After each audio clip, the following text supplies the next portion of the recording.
Edition of the Tackle. It is the 28th of January 2022. Tarehe 28 mwezi wa kwanza mwaka 2021. Natumai kwamba uko salama na uko tayari kujumuika na sisi kwenye mazungumzo ya kina kwa siku ya leo Ijumaa tarehe 28 mwezi wa kwanza mwaka 2022. Kama kawaida leo ni Friday and it's a feel good Friday and we're feeling a bit generous and we're giving you airtime. The first 10 to join the Tackle get airtime courtesy of Rex Roofing Products, Rex Roofing Products Limited, ambao unaweza kupata quality roofing shingles, stone coated tiles, waterproofing solutions na pia water harvesting gutters 100% safe for consumption. New PVC water harvesting gutters ukisha kwamba unaweza kupata maji kwa njia shwari zaidi ya kuweza kutumia kwenye matumizi ya nyumbani pale.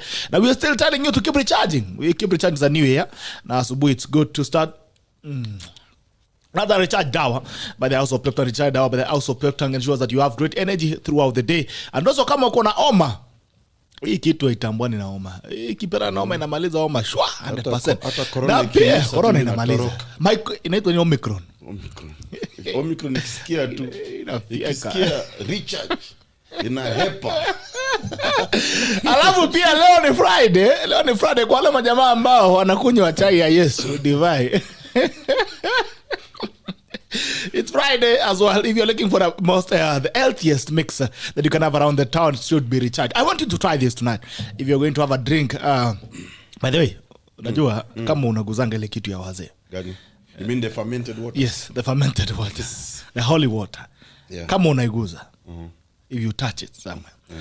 Na if you don't want to get any hangovers in the morning. Mimi kama bishop, of course, ile kitu nakunywa ni chai ya majani.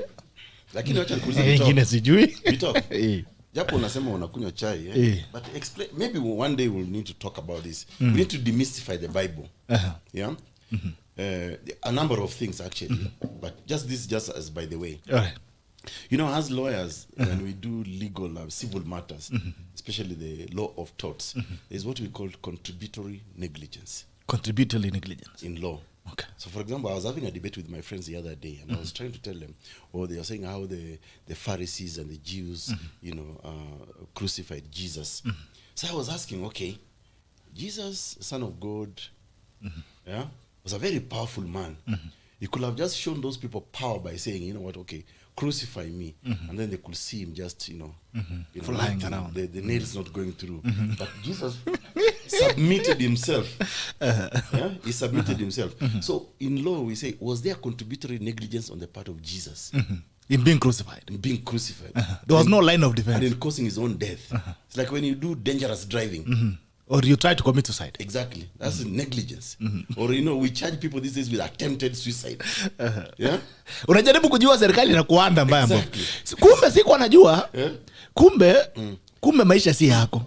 Kumbe maisha ni ya serikali. Yes. Ukijaribu kuchukua, unajua serikali ni nani. Alafu the other thing, when people say ati usikunywe chang'aa, pombe, alcohol is bad. But when you go back to the Bible, there's some philosophical foundation of why we drink some fermented waters. Okay. And there seems to be a justification to it. In a wedding in Canaan, Jesus' mother, when your mother asks you to do something, kwani na mama alikuwa anaonjanga ama kuliko kuna sijui, lakini mama aliambia kijana yake, sasa kijana, hii wedding ni kama sheria imeboeka. Hebu changamsha watu.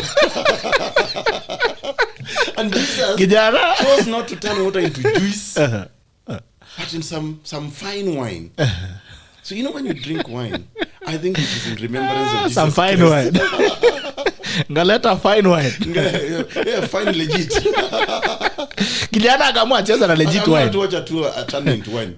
He chose not to turn it into orange juice or some sweet waters, but he said it to. So when people say ati changani mbaya nini, but we drink vodka from Russia, Scotch whiskey from Scotland. So why is changani mbaya? Tanzania mazee wamepackage konyagi, which is really Uganda waragi, which is changani. So I think in Kenya we need to go radical. Let's repackage changa. Hata Wajakoya ameanza kuongea mambo ya bank. And then you come back, I think we need to look at the legal implications around legalization of Omusahara. The thing is, some of these laws were given to us in the colonial times. Because the Muzungu, the colonial, wanted to control the African. Okay. But back in their country, like in Europe, I lived there for like 6 years as a student. people go to church and they time. A church service that goes beyond more than 1 hour, people walk out. Anyway, that was just as a by the way, and a happy new year. Happy new year. What's the ambient one? Happy new year. You know, we've been missing since last year. So maybe you need to wish these guys a happy new year. And also tell them what you've been up to. And by the way, we're also asking you, should we legalize bangi or musara or what's another name? I think Kush. It's called Kush or Shash. We need to call Wajakoya for this show. So we cannot discuss the legalization of marijuana today without Professor Wajakoya being present. All right. I am Professor Wajakoya, Mali Papoto Lipan. I'm actually surprised that Wajakoya was a cop. Anyway, what inspector of police actually. So you can also talk to you more about law enforcement. Yeah. All right. The teaching of law too. Pia anafunza sheria. Ni wakili, from being a cop to being a lawyer. Yes. All right, interesting thing. And he's in several bars. He's in the New York bar, I think, from what I understand. Oh, okay. In another bar, I think somewhere in the US. Mahali pa kukunywa. Not bar ya kukunywa. The legal bar. Mimi nafikirianga zote wamesema admitted to bar na vinanga wameambiwa kunywa. There is the bar and there is the bench. The bench being the judges, the magistrates, the bar being the lawyers. And maybe there's also a reason why it was called the legal bar. Because you go to the bar, that's where you get indoctrinated into the study of law. You're officially admitting you to the bar. The legal bar. The legal bar. Oh, now the bar. If you cannot be a lawyer, then at least you can get into some bar. Yes. You don't fail to get into a bar altogether. Anyway, it's a pleasure to have you guys this morning, and I request that when you join in, please like. When you like, we get to know that you're watching us. And that way, like, please share. When you share, you give someone else an opportunity to widen the broadcast. This is the tackle and begins now. Lakini kama kawaida, tumeanza mazungumzo kidogo. Lazima tuende mbele za Mungu tuombe, alafu basi tukirudi tunakuja kuangalia pia mambo ya siku kidogo. Vipi nikiwa hapa salamu. Alafu basi tuingie kwenye mjadala wa siku. Lakini kwamba please share. If I can see you, I'm seeing a lot of people, over 100 people have commented this morning. Please, if you can share, if each one of you can share, that it means we can have over 100 shares in the 5 minutes that we've been running. Please share. When you join us, please like, share, and let us know where you are watching us from. This is a tackle, the 28th of January 2022, and it begins now. Mighty Father, we come before you this morning. We worship you, glorify your name. Thank you for this day. Thank you for this conversation. As we have it, may it edify the fabric of this country. Every tackler that's joining us, may you meet them at their point of individual needs. For we pray, trusting and believing. Amen. Aya, Paul Kibiago, good morning. Sholim Kibet Benajira Kwana Dikache Boy, good morning. Kip Koech Kip, good morning. Sylvia Kendi, good morning. Kibitarus, good morning. Aronto, good morning. Satiglia, good morning. Kiblaka good morning. Amike Jamming Boy, good morning. Noke Kirwa, good morning. Saila Sirwa, good morning. Arik Ojambo Kodo, good morning. Arik Kosgei, good morning. The best Augeto, good morning. Victor Kirwa, Arurigi Wajeya, good morning. Joel K. Emmanuel, good morning. Bronson Lake Kiswa, good morning. Charles Kipkoech, good morning from Kericho. Silas K, good morning. Boles Eric Major, good to see you, my brother from Seregea, Likwani, Kakamega County, already locked in. Kuona Shazi Jepson Samba Chamgemo Beniko locked. Asante sana watu wangu wa nyumbani wa weekend. Figirogo, good to see you. Jen Mumbi, good to see you. And good morning to class. Sebastian Kibet Kijanang, good morning. Jibu Shunga, blissful and blessed Friday. It's Friday Cosmas Mutua, good morning. Collins Kimtai, Kipsada Santa Daniel Korir, good morning. Charis Kosi, good morning. Tafadhali share, keep sharing. If you've joined us this morning, tafadhali share. Rugiri Wanje anasema greetings to EKURU AUKOT. You see, running for president in 2022. Wapi manifesto? I'm waiting for my nomination for Nakuru Town East constituency. Guru Wanjea for MP 2022 Nakuru East Town constituency. Asante. Akili Kela, my brother, good morning to you. Victor Kirwa, good morning. Cosma Mutua, good morning. Joel K. Emmanuel, good morning. Noni Belem so. Anasema Allah, who mentioned and drink this early Friday morning? Bana guys, I'm trying to detox. Musinurudishe kwa majaribu. Aya, shere. Asa madhe alisema, kijana. Nihaje. Ulisema ni kijana wa baba. Yes, hii sherehe imeboheka. Unaweza fanya kitu. Kijana akasema leteni ndoo ya maji. Ndio heshimu Yesu bwana. And by the way, in the last supper, he lifted a glass of wine. And he turned it into blood and said, drink this in remembrance of me. So inamaanisha, my friend, every time you touch a glass of wine, you are touching the blood of Jesus. You are a cannibal. You are a cannibal. If you drink wine, you are a cannibal. We must draw some meaning. Wewe ni mwana cannibal. Lakini unajua, now that you want to sue Jesus, and I'm saying no, I'm not, Daniel Korir is saying, Professor, you want to sue Jesus for negligence in his part. Hata wewe. Haya. The guy actually prayed before crucifixion. He prayed, yes. He said, Father, You know, he was scared as well because he was human. He was scared of death, yes. He was human, so he was a bit scared. And but he said, if it's your will. He knelt and he said, Father, I know. Hiki kitu ni ngori. Kama unaweza itoa. Tafadhali. Iniondoke. Lakini kama ni noma, waze nimejitolea. So it means also he was human. He was a bit scared. He could fear. And that's why, you know, he partook of the things that we ordinarily take. So no need. Sio na wasiwasi. Hii ni philosophy ya yes. Usiogope dada yangu. Ya pale enda upige recharge pale kidogo. Guza kidogo. Si mbaya kuguza kidogo, lakini usiguze sana. Sio exaggerate. Unajua ukipeleka sana hiyo ndio inajua. Ndio maana inakuwa imeandikwa. Ndio hapa nasema ati mkuja Kayole, weed is a free republic. Nani huyo? Anaitwa Somaya Ole Samoya. Ala? Amesema huko hakuna. Amesema Kayole huko ni free republic. Weed ni kawaida. Ala? Okay. So tunauliza swali ambayo it doesn't apply everywhere. Canada ni wapi? Canada. Canada. Anasema Canada. Yes. That is Rurigi. Rurigi Wanje. Anasema cannabis sativa is very legal hapa Canada. Okay. But I'm thinking of it as a grown business opportunity. By the way. Wakilegalize. Niko na kaploti mahali kidogo. Tabi niko na kashamba hapa Kiserian. Ile bangi tutapanda. Convert. Ile bangi tutapanda. Niwache kwenda mambo ya kufanya kazi, sijui kwenda kotini. Na katu nikihesabu tu watu wamenunua rolls ngapi. Magunia ngapi. Have a revamp economy. Guys working in the farm, guys doing the drying, guys doing the folding. Yeni economy. Ni uchumi bwana. Unaweka pesa kwa mifuko ya watu. Kabisa, pesa mfukoni. Haya, Mizoi Oli hapa good morning. Watu wa EABL. Wale wanaenda kwa shifts. Watu wanafanya shifts wakitengeza hiyo ya kupack pombe. Beer. The same thing with cannabis sativa. Lakini by the way, acha nimalize salamu yangu bwana, alafu nirudi nikuulize swali. Msoi Oliver sana good morning. Abigail Wanjiru Gikonye, good to see you Abi. Umepotea sana leo ni Abizwana. Umepotelea sana Abigail Wanjiru Gikonye. Sana good morning Mr. Bito. Good to see you Abigail. Happy New Year. Umepotelea sana, karibu kwenye Tackle Cosmos Mutua. Nice start, asante sana Katara Elliot. Morning from Tinderet Kapkoro. Sasa Benjamin K Bongongo. Sana good evening from Texas here. Now tuning in. Uliza EKURU, where has it been? Any political plans? Haya. Pauline Mutusi, suing Jesus. Boy Arabu and some morning AUKOT Armada punguza mzigo, I gave you my vote in the last elections 2022. Ni aje? What's up? Mutizia Nzieme, good morning GB, say I to Dr. Kipkembara Kutolel Tackle is back, karibu look it from Concord, North Carolina. Omboy, good to see you my brother, good morning. Kolis Kipsat, I voted for him in 2017. Now let's start it from there. It's election period again. Yes. 2022. What plans do you have? There seems to be a lot of people banking you. Yes, that's true. I mean, maybe just to account for my small little absence or short absence from the scene. Of course, I was in South Sudan trying to help with the constitution making process. South Sudan is now doing what they are calling a permanent constitution for South Sudan, because they've been in a transition since 2005 when we signed the comprehensive peace agreement here in Naivasha. So they only converted that CPA of 2005 into the transitional constitution of 2011, of course, with some amendments here and there. And then, of course, came in the agitation to separate from South Sudan. I mean, from the Sudan itself, so that South Sudan became a country in July of 2011. And then, of course, then they had a little bit amendment of their constitution to what they call the transitional constitution of 2003. No, I think 2013, thereabout.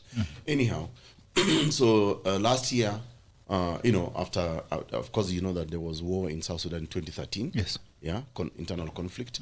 And then when there was a revitalized agreement, or it's an agreement for the resolution of conflict in South Sudan, that was aiming by 2015 that we can now do a proper constitutional order that will ensure that we can hold elections properly and all many other attendant things. Then another war again broke out in 2016. Now that 2016 conflict resulted in what we now call the Revitalized Agreement for the Resolution of Conflict in the Republic of South Sudan, the 2018, which was signed in September 12th. Now that agreement also has, there's chapter 6 there that talks about permanent constitution for South Sudan. So I was invited last year by UNDP and the government of South Sudan to help in designing a roadmap on how to complete the constitution for South Sudan. So that has been keeping me very, very busy because I've been in and out of the country, South Sudan, for a couple of days, visiting some of the states. I've done 5 so far. I'm yet supposed to do another maybe 4, but that is just work for a month. But I decided to take a little bit break to come and organize. You know, tunajaribu kusafisha party. As you know, the party had been infested with political, political cockroaches and pests. So I'm trying to fumigate it kabisa. Manua dawa ya kiroboto. Kabisa, for political. So najaribu kusafisha chama. Tumeisafisha. Umeona wale matapeli walikuwa hapo wameenda siji hoka, wengine wameingia siji KANU. Good riddance for us. So I want to assure supporters of Thirdway Alliance Kenya that we are cleaning up the party. In fact, from this show, I'm going to have a meeting with some members of our NEC, and we are going to give a roadmap on what next for us. But for sure, we have to be in the 2022 presidential race because, unfortunately, both Raila and Ruto, in my view, are not an option for this country. They're not an alternative. They have been part of the political rot in this country. And I think it's important that we encourage a new generation of leadership to come up in this country. Even if it's not me, by the way, and I've said this consistently, Bitok, and you know it, it will not kill me if I don't become Kenya's president. But what continues to kill me is our silence and our acceptance that our country, Kenya, can be discussed in the context of just 1 or 2 individuals or 3 individuals or a bunch of them lying to Kenyans about this and that. So for me, I'll be there, and I want to encourage as many Kenyans as possible because I know for a fact there are many good Kenyans who really want to participate in politics. But the way the system has been designed, we talk, the way the system has been designed, it is scaring away good Kenyans, competent, possible Kenyan leaders who can actually come up. But so I want to be part of a team that actually make sure that the system is changed in such a way that good Kenyans with competence, with capabilities to lead, can actually participate in the leadership of this country. So I want to assure people that I have not gone away. I was doing some serious good work in the region, helping our country, South Sudan. As you know, that South Sudan has also made an application to join the East African Community. So again, a lot of that collaboration, and I love constitutional law, constitutional work, constitutional making, constitutional writing. But I definitely will participate in the 2022 general election. Yeah, you'll be there. You're running a ticket. Already we have a list of about close to 100 aspirants who wants a ticket from our party. And I want to assure people because we are not a rich party. We don't have state money like say these other people have. So we may not hold primaries, competitive primaries. So we are telling people there's already a link where we are asking people if you want to vie with our party, please join the party.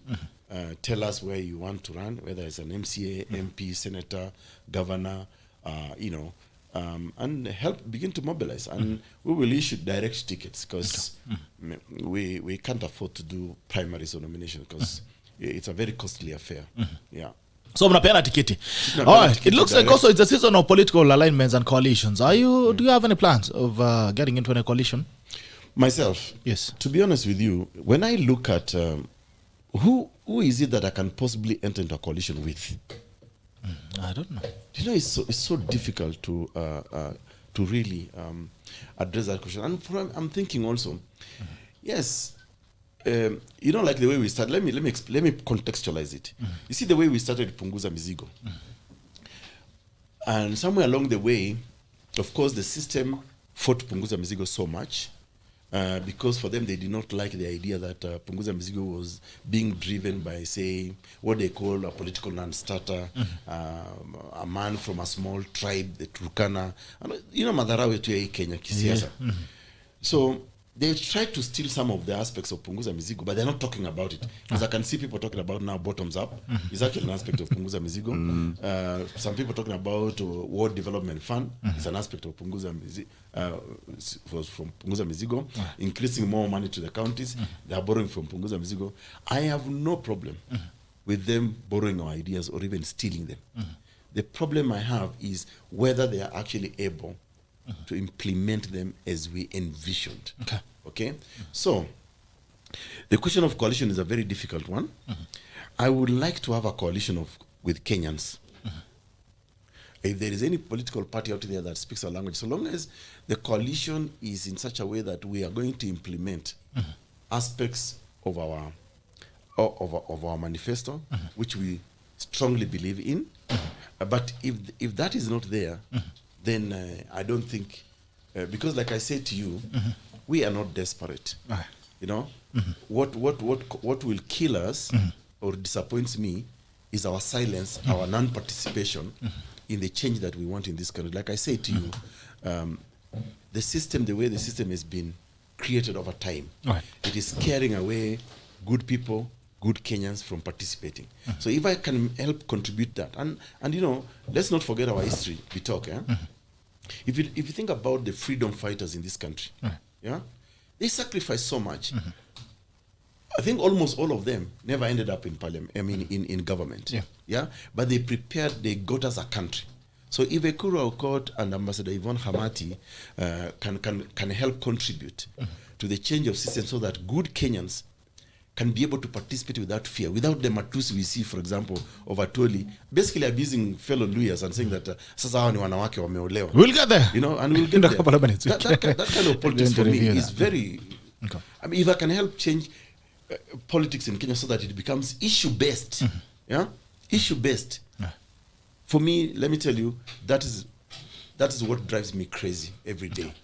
It's not about EKURU, but if the country was run properly, governed properly, let me tell you, Bitok, I'll be very, very happy to traverse the continent to help in constitution making, constitution writing. I'll be happy to teach law as I used to. I'm happy to practice my law, because that's my bread and butter. Politics is not my bread and butter, you know. Yeah, so I want to make a contribution. And yes, sorry for the long explanation, but I'll be in the ballot. Haya, Daktari EKURU AUKOT amesema atakuwa kwenye ballot. Pia Ambassador YVONNE KHAMATI ametujoin leo asubuhi. Ni kama traffic ni kama ilimzidi kidogo. Alex Menjo, watu wa YouTube wanasema good morning. Timothy Kiprono, good morning Gerald. Looking forward to the show, watching from Boston. Asante John Jage, good morning. Happy New Year John Jage. Amepotea sana huyo kijana yetu. Asante good morning and happy New Year to Dr. EKURU. Great to have Sheria Wiki Hii back. Asante Daniel Nderitu, logged in from Qatar. Happy New Year bro. Happy New Year to you Daniel Nderitu, salimia EKURU. Fred Juma, good morning. We talked and God is Friday and happy to join you kwa Sheria Wiki Hii. Looking forward to informative show this morning. Bangi ni uchumi kivyake, it should be encouraged. Salimia panelists. Logged in from there Kiabu. Watu wa Theka, should we legalize fagi?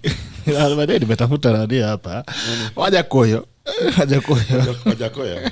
You should put him on speakerphone. You should call him. Let him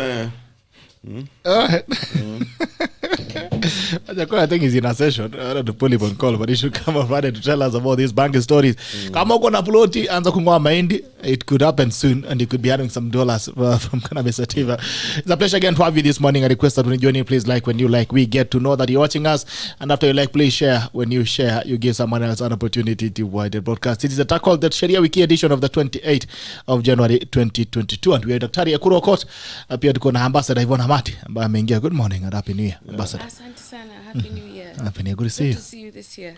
Advantages unajua watu kulive in the leafy suburbs ndio wanachelewa traffic sababu sisi as people from the dark neighborhoods from the jungle suburbs. No, actually I apologize for being late. And nimetoka hapa apology na kwanga kakitu. Ukichelewa tunakupiga fine, unaweka kwa meza. Hamna neno. Bas. Hamna neno. Nimetoka railway station. Okay. We have just flagged off. I have just flagged off. Incredible. 500,000 books. Wow. For students from all my 4 wards in IKOLOMANI constituency. Amazing. Dagi, bado kuna ile makofi ilikuwa ngangwana hapa. Makofi kwa Ambassador YVONNE KHAMATI. Haya. Actually, if you do ask me, nicely. I will speak to the pioneer of women in education. Right. Both Dr.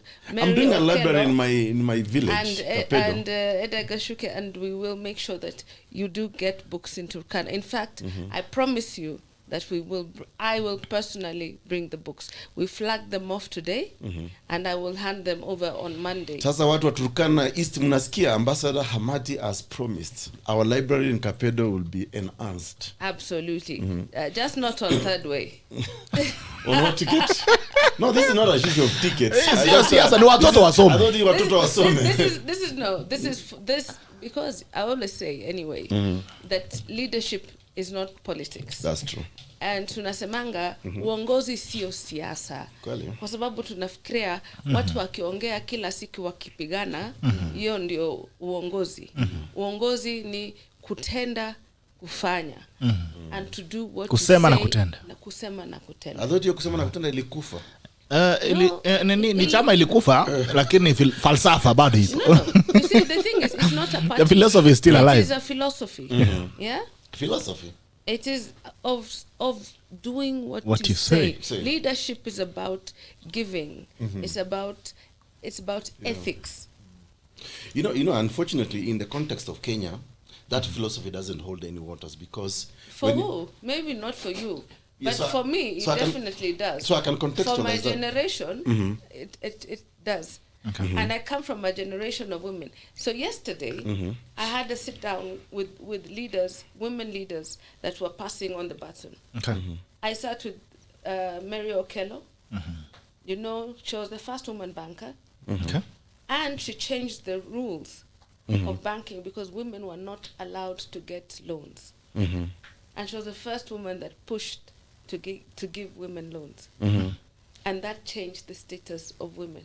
So today, because of a woman like Mary Okello, the founder of Makini Schools, women can get loans. They can buy land. They can own properties. I was with Teresa Shitaha, who happens to be my grandmother, who was the first woman that ran for parliament in Western Kenya. Because of her, and because she came from, and she comes from, well, clearly she's my grandmother. She comes from IKOLOMANI. I am able to run strongly and ably in IKOLOMANI. And nobody can now look at me and say that in Western, we have no woman MP who has been direct in Kakamega elected. Okay. Right? Then we had Dr. Phoebe Asio, who you know was the first chair of Maendeleo ya Wanawake. Yes. Who brought women together across all political parties. So kutenda na kusema na kutenda. That we mean what we say and we do what we say. It is not a political statement. And that is why I said politics and leadership are two different issues. And we must separate those two. So it's not about personalities. It's about what you bring on the table and what you do for the people. And so I've promised that I will come to Turkana within this month. Okay. This coming month, February, I will be in Turkana, and I will come and I shall bring books to fill your library. I think my father, my late father, was also an author, and we have enough in the library to fill your library. Good. And between the other women writers that we have, and the son of the Nile, Teddy Warrior, who is a great author and has done quite a bit. He's offering lots of books. So we should bring at the very least 50,000 books for the library. Watoka pedo mnasikia? Na nimeona pia umepewa ahadi nyingine hapa. You've been given another promise by Rugiru Wanjeya. Amesema I'll be bringing 100 refurbished laptops for a proposed Nakuru East Gate City technology app. It's in my constituency manifesto. I'm waiting for direction from my party leader regarding national manifesto agenda items. Daktari, unangojewa ndio wapeane. I told Nani, he already has a direct ticket to run for that seat. And yes, we will demonstrate. Who is Nani? Who is Nani? Rogeri Wanjeya. Wanjeya. Yes. Okay. Yeah. That's our candidate. Nakuru East Nakuru. constituency. All right, okay. Yeah, for that way. Na amesema ukipeleka Turkana vitabu. Hata wewe by the way acha nikwambie ambassador, from the way I'm seeing things mimi naona utakarangwa kwa hizo mavyama. If you want to tell your story to the ballot, yeah, because I know you believe in what you say. Yes. And you've already demonstrated through action that you can actually, you're helping future generation. I want to tell you, and I think Bitok, you must remember this show. Okay. And I want to promise Ambassador KHAMATI, who is my very good friend for many years. Many years. Yeah. Okay. That I would like to see her tell a story to the ballot. Okay. But I fear for her that in this so-called big coalition and political parties, atachezwa kama vile baba anachezwa sasa hivi. Me, I want to give her, Ambassador YVONNE KHAMATI, a direct ticket so that she doesn't have to worry about these primaries and nomination. Because my sister, yes. and I want to tell you this, I'm listening. and remember this day. This is the 28th day of January 2022. And I'm as a bishop, and there is a bishop here witnessing, witness. and other eligible voters around. I fear for you. But should you want to tell your story to the ballot, THIRDWAY Alliance Kenya is happy to give you a direct ticket for IKOLOMANI. And I'm very happy to hear that. and thank you very much, my friend and my brother. And I'm happy. But you see, the thing is, I don't want a direct ticket. I want to go for nominations, and I want to win. You know why? Because I have served as ambassador, as you know, Yes. for 16 years, and member of Parliament of East African Legislative Assembly. Okay. I have served as CEO of Kenya National Heroes Council, and currently advisor to the Minister of Defense of the Republic of Kenya. Okay. And that is why in my home in IKOLOMANI, they call me Simba Marara. Simba Marara. Because I'm the lioness. I can deal with them. Let them come and let them try me. And let any party leader.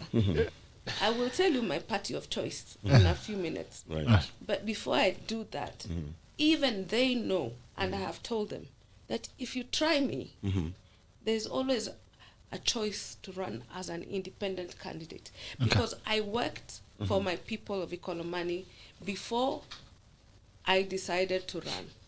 I worked for my people of IKOLOMANI all through the 20 years I have served the last two presidents, President Kibaki and President Uhuru. And as President Uhuru goes home to Gatundu, I'm going home to IKOLOMANI. But I am going home now, having served the national government to serve the local people. My people. I am now taking back home. And that is why they call me Simba Marara. Because the lioness is the one that hunts. Okay. They say the lion is the king of the jungle. And that is why you men feel you own the political parties. But it is we women that have the votes.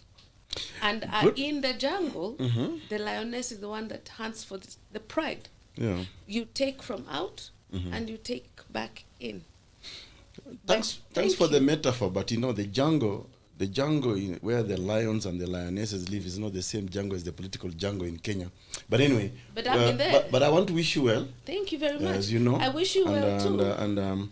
And I hope that earlier on, maybe just as you walked in, you found us discussing about how do we change the system so that good Kenyans, competent and capable, can actually participate in the governance of our country. Because the way the system is being, set, and the way it continues to be choreographed, it is carrying away good Kenyans. And that's the reason why I'm saying to you, because I know you are a good person. I mean, we socialize, we fraternize a lot, and I know that if the system was fair enough, forget about the metaphors of the lioness hunting in the jungle, because that will not apply in the Kenyan politics. But if the system was such a fair enough to allow someone like you who has worked for 16 years, served two presidents, to be able to get to parliament and then move laws. Unfortunately, the system may not allow someone like you and me, because the way it's being set up. So that's why I'm saying it may be something you want to consider. You want to talk your story to the. I'm happy that you've offered, and I've heard your offer. And let me tell you, I have spoken to all presidential candidates, and at least today you have also offered, and all of them have offered me a chance to run on their party. Okay, then However, which is a testimony of your popularity if you are speaking to all the presidential candidates. I have spoken to them because I've worked with Yeah. all of them. Yeah. And I'm sure you know my mentors, including those who I am not in the same party with, starting with Ida Odinga, who's the first woman that holds my hand every single By the day. ambassador, which is your party of choice? So that when you are saying that we are not Can in we the same first party, discuss the issue, then we'll come back to the party, because the party is just a vehicle. Right. The issue is what people we're are asking standing here, for. so that's why What I people asked. are asking. Yes, yeah, that's what why I my asked. party of choice Yes, is. yes. My party of choice is going to be the party that the people of IKOLOMANI decide. And I have left it up to them. Okay, It is open. right. However, I do know the party that I shall not join. Okay. You know where you will not go, Yes, but I you do don't know where you will go. Where I will not Okay. go. All right. So guys, stop speculating. I'm seeing wengine wanasema DAPK, wengine wanasema wapi. Haya. DMK sounds like that North Korea really party. Fertilizer. Well, I guess it is clearly becoming one of the most popular parties in Western Kenya.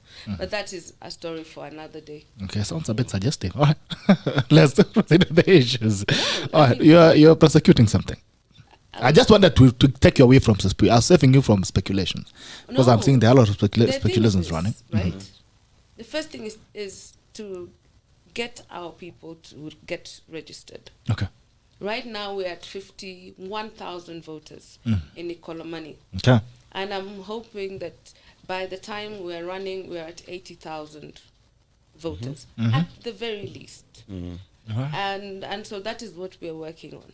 Talking about voter registration, Ambassador, and also Daktari, there's been an issue, and I was actually having a sitting yesterday with some IEBC officials, and against the target that they had for voter registration, even after running a second run, we're having a second run for mass voter registration, mobilization. And by the way, this is the first election that I've ever witnessed. I've not seen a lot of elections, but for the ones I've seen, the first time I'm seeing a very inactive electoral arm of government, that's IBC. In other elections, you could have seen lorries moving around, advertisements on TV, visible mobilization. You could be seeing reflectors everywhere. For the first time since I started seeing anything to do with politics running, the first time I'm seeing an IBC that seems to be so disenfranchised and disempowered that is not able to run its activities. And the people who are running with this are other people, external players. But anyway, coming to think of it, young people are the ones who are supposed to register, not old people. Absolutely. And there seems to be a serious lethargy in terms of turning up to register as voters. Because what's the I problem? think that for now, it's not clear where everybody is. We have seen what has been called an earthquake. Okay. I thought it was just a tremor. However, that notwithstanding, I think people are waiting to see where everybody will fall, what alliances people will make, and then make their decision. But the thing is that... the decision to register. I mean registration. No. It is because... No, because the voter registration has a timeline. If people are not... it's ending on 6th. You know, Yes. that's it. You know, we have a February. difference in age, so I want to tell you something. If we don't know, we won't do it. Okay. But one message that I keep giving to young people, especially when I go home, EKURU, we must take our votes, right? We must go and register, but also remember there are also party rules. As you register to vote, you must also register for your party, especially if there are nominations. Luckily for me, Mr. Presidential Candidate has offered me a direct nomination, which I'm very happy for. So you are saved. You are saved. You have marked yourself safe from the nominations pandemic. Just remember this day. But be talking. She has marked herself from the nomination pandemic. Serious, Right.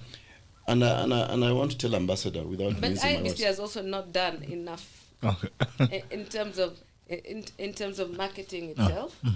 I've been home. I've come from home. Okay. I've seen certain banners, small banners, but I haven't seen the kind of drive that has been there before. And I think at this time, I think it's Chebukati You see, we even are not sure who needs to do a lot more in terms of mobilization. We need to see people moving. We need to see more interviews to hear them. We need to see more adverts. We need to hear their voices. We need to know that it is okay for people to take, and anybody is eligible from the age of 18. But also, we must remember that even those in Form 4 will be probably eligible to vote by August. Yeah. And so and the thing is, Ambassador, how I took my vote myself is I didn't take it because there was some advertisement or anything. I took it because I wanted to participate in the governance of this country. When I turned over it, I was like, I need a voter's card. You know, we talk, huh? Why do you think young people are not having the self-initiative to go and register as voters? Maybe because they don't see a candidate they believe in. Okay. Maybe because many of us, the younger people, have not stood up to vote, or to stand, or to vie, or to give opportunities. Or as the only thing I'm going to agree with Daktari is that you get into government or a political party and you try, and your popularity is used during the campaign time, and you're forgotten once they get into government or once they govern. And I can tell you this, I've seen it. Okay. I've done it myself. Although I've been in government for 20 years, I can tell you that I know. It's only during the Kibaki government that I was recognized and remembered. I mean, for me, now I'm in politics, so I can say the truth. We must be honest. Young people do not trust most of the politicians or political party leaders. So we must have leaders that come out and promise young people that if there are nominations, they will be free and fair, first and foremost. If there are resources being given out, they must be given to both young people, women, and people with disabilities. Because the Constitution is also very clear on that. And we keep forgetting people with disabilities. We don't talk about women enough.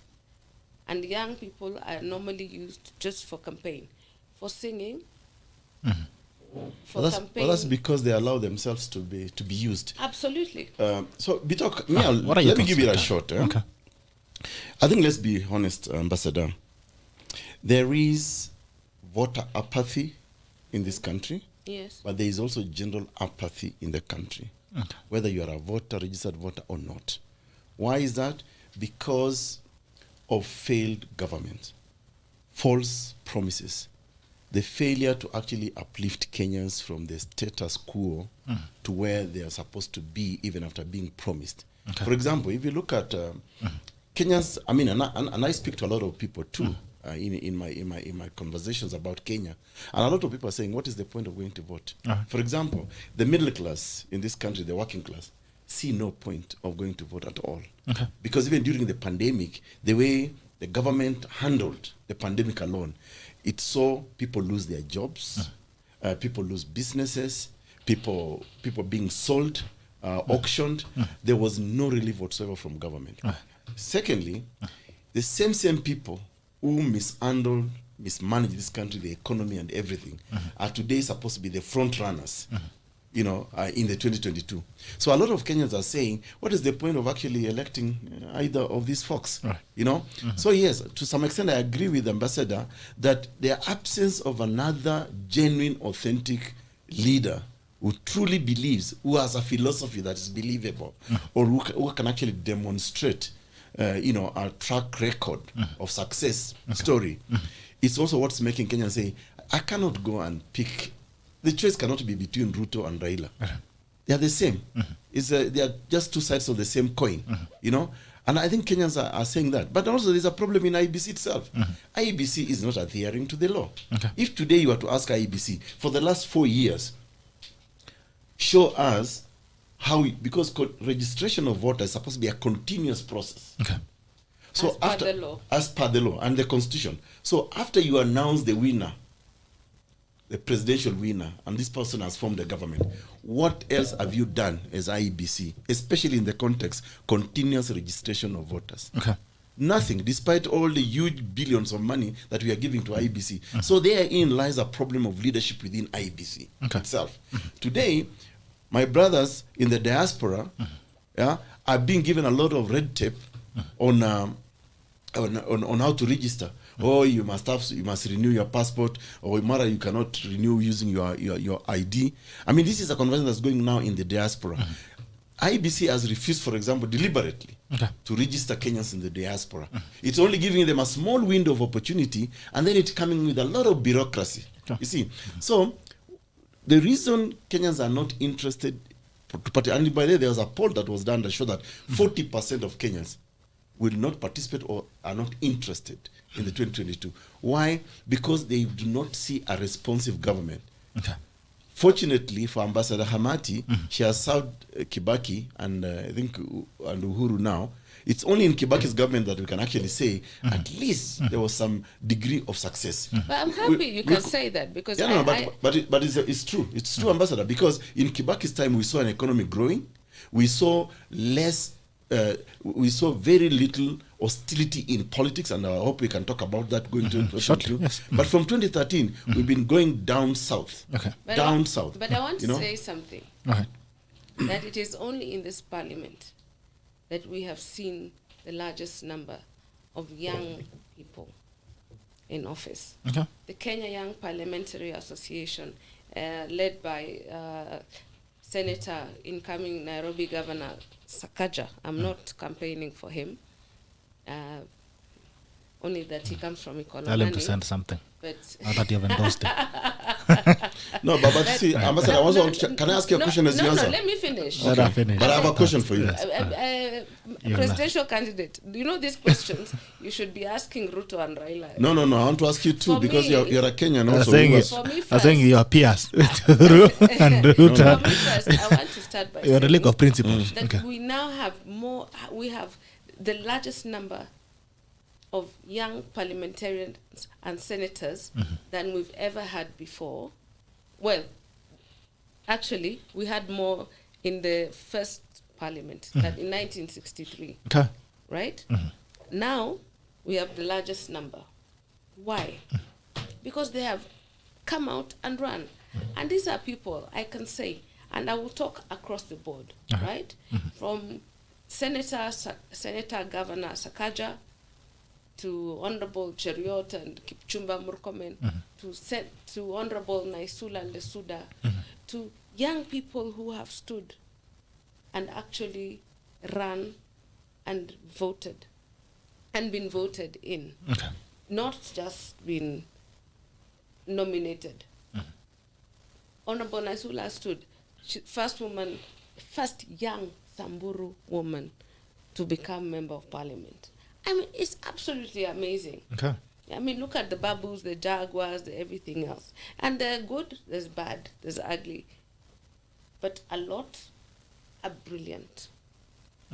In Northeastern, we now have women being elected as members of parliament. It's absolutely amazing. So things are changing, even in this government. I agree, let me tell you, because I agree, I started in the Kibaki government. And I would always say that Kibaki has been the best that we've had. But young people, I think, have opportunities to go through nominations, to win the nominations, to run for office, to win. It is now their job for those who are in leadership to go and motivate younger people to go and get votes. Presidential candidates that are progressive, like Dr. EKURU, my brother. No, it's interesting you brought my comrade to be in the show. I didn't know you guys are comrades, actually. I'm shocked that you even know each other more than I know both of you. And unfortunately, I don't have time to fight with anyone. I have time to talk about Kenya. Especially not me. The system. But the way I don't think that the system has failed. And the government has, Uhuru's government has actually recognized young people quite a bit. They've nominated quite a number. They've appointed quite a number.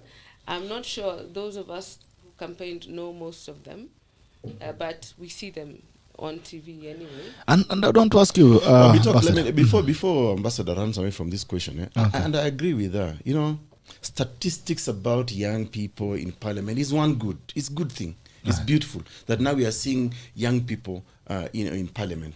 But let me tell you the problem with young people in this country. Okay. One, cumulatively, it is zero contribution other than just being physically in parliament. Cumulatively, zero contribution. And how it was that? Number two, wait, Ambassador. Number two, I wish I could see young people gang up together and say, what are the issues that affect young people in this country, and let's champion them. Okay? Let me give you a perspective. As Ambassador, hold as on. a party leader, Ambassador, how many young people do you have in your neck? Oh, yeah. How many? My party is about young people. Myself, He's my the chairman, and I think are the oldest. We're only 3. The rest are young people. Actually, under 35 years old. How many? We are 13 in the neck. You know, all of them except the 3 of us. I mean, 10 are young people. Yeah, 10 are young people. Are they running? Well, we are encouraging them to run, and there are many young people in our party. No, but in the last general election, we never issued a ticket. In fact, I think I was the oldest ticket holder in THIRDWAY Alliance Kenya at 40. Forgotten how old you are. 2017. It's okay. Me, I know, but I was in my mid 40s because I know. Yeah. Okay. Fine. But let me tell you one thing. And listen. You see, what you're describing for me, Ambassador, and what you're describing to the viewers is that you're just saying young people are a decoration in all these coalitions. Because if today young people were able to even form their own political party, especially because if they are able to say we are capable leaders, they stop being appendages and a decoration in all these coalitions. Because young people like KHAMATI, the reason Ambassador KHAMATI is not confident enough to say I'm going to run in this party, because she's waiting to see who can I cling on to. I will say wait. I'm running. Who am I going to cling to? Because today, let me tell you, some of the young people in parliament are actually an embarrassment. No. You've seen, no, wait. Let me say, Ambassador, can I finish, please? You know, right. It's important. Let him execute his thoughts. Then let's have a conversation. I'll give you a rejoinder. Allow us. I'll give you a rejoinder. I'll definitely. I'll give you. Ambassador, let's have a conversation. I have seen many young people, because of their, can I say, blind political following of their party leaders, they lose the youngness, they lose the youthness, the youth that took them to parliament, and therefore you do not see real issues about young people, youth. For example, unemployment is a problem that's affecting young people in this country. Loans is a problem that's affecting young people in this country. Appointments into government is a problem that's affecting young people in this country. I wish I could see motions where young people from political spectrum, be it ODM or the Jubilee or whatever, ganging up together to say this is the problem affecting the young people. We are putting this motion. I'll give you another example. No. I'm happy. She's. I mean, as a woman, in 2010, when we were writing the Constitution of Kenya, and I was in that table, we deliberately created 47 political seats. Yes, for young. The debate, not necessarily for young people, but for women and people with for women. disabilities. For women, we were deliberate that we must give the women of Kenya a political voice. That if 47 women of Kenya, for example, stood in parliament and say, we need to see that the issue of reproductive health rights is being addressed. But instead, what do you see? You see women in parliament threatening to undress and walk naked because a certain political demagogue is being attacked. That is the disappointment I have with both the young people and the women who go into politics. Okay, so let me ask you. Yes. This woman that you're speaking about represents the women of Kenya or the women politicians? And the thing Both. is, no. And I said from the beginning, and I want you to listen to me again. Leadership is not politics. I agree. So political parties need to get leaders. And if political parties know values, the values of leaders, then those are the people that should be pushed to stand. Now, why don't they stand? Because political leaders like you, who was even fought by your own party, prefer your own people over others. Which people? Explain. Everybody. Explain. Let me explain.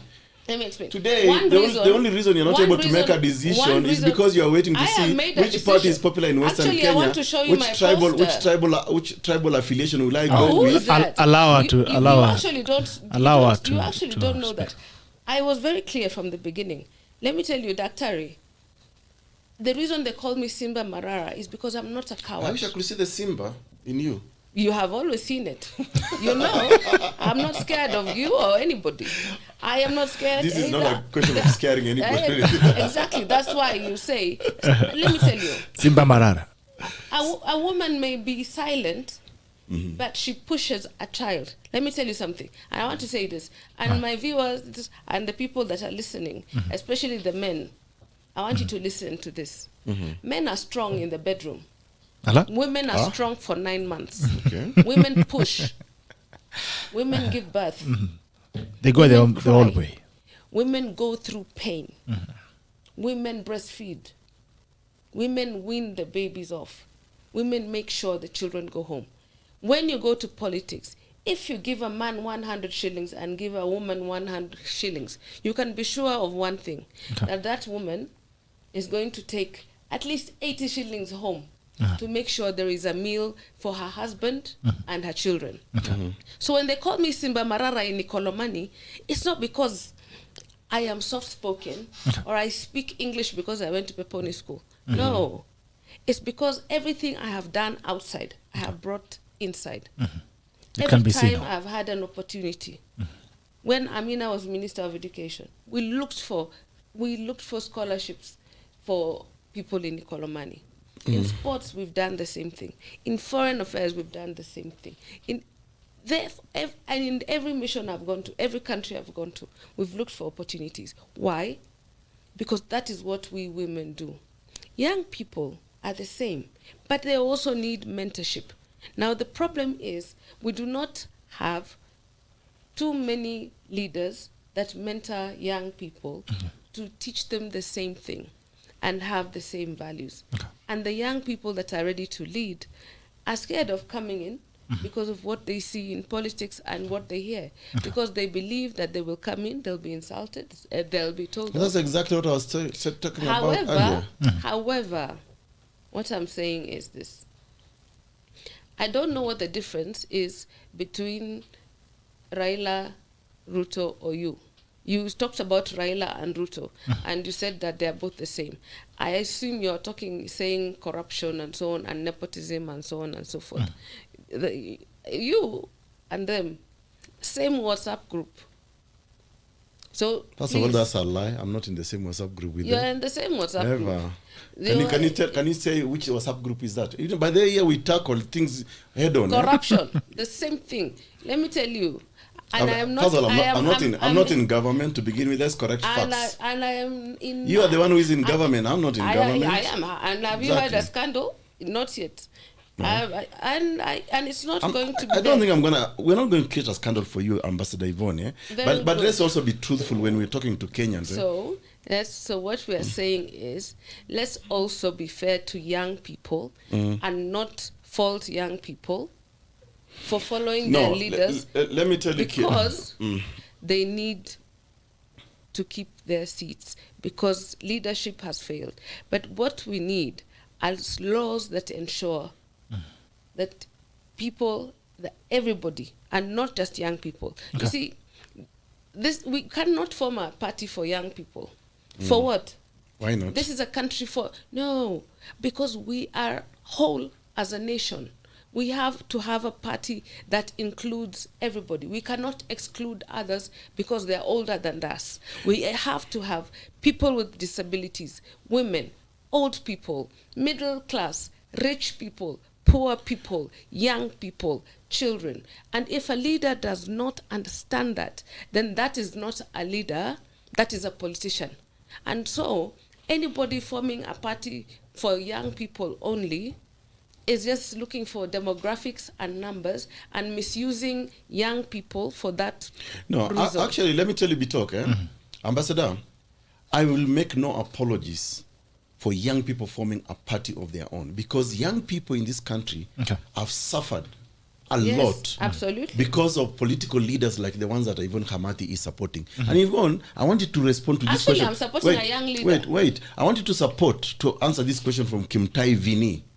Kimtai Vini is saying... Can I see? Yes, let me read it for you. Okay. Yvonne, young people are an embarrassment. Look at the likes of Babu, Paul Cheruiyot, and rest are real sycophants. They are Mr. Yes to the party leaders. Let me tell you, and this is why I'm saying, Ambassador. Sorry. Yeah? If I can look. Yeah, that's what I'm saying. Yeah? Let's make no apologies. The law in this country, let's go back to the theme of Sheria Wiki Hii. Yeah? The law in this country says, and Ambassador, you know this very well, that from the age of 18, you're an adult. You can take responsibility. You know? You can now vote. The biggest number of voters in this country are people under what? Under the age of 35. Right? And they are capable. They have gone to school. They have got these degrees. They work. They can marry now. They can take responsibility. Okay? Now. Sorry, I want to respond to one thing. Yeah, you can respond. But me, I want to encourage young people to form a young government. Yeah? This is happening elsewhere in the world. Only in this country that young people are sycophants blindly following people who should be retiring, should be playing with their grandchildren out there. Look, Emmanuel Macron became president of France at what age? 41. Justin Trudeau of Canada, leading a very successful economy. Is it Handa from New Zealand, and many others. Obama became president of America at what age? 44 or 45, thereabout.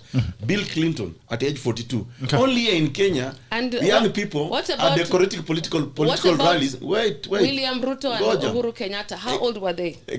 Come on, I mean in their early 50s, or No, Ruto was in his 40s. But he's not president. No, but you said you're talking about just leaders.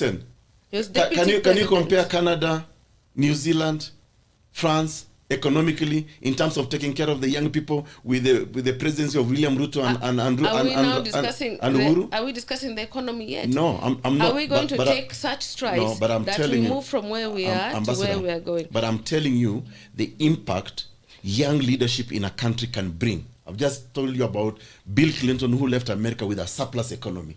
Okay, Macron and all those other people. How old was Bill Clinton? He was 42 when he became president. But here, when you are 42, unaambiwa, kwanza umeoa. They ask you very stupid questions. Are you married? Do you have children? You are not here. So only in Kenya, let me tell you, this is even a departure from our customary, traditional African ways of life, where the elderly at some point will say, let the young now take charge of society.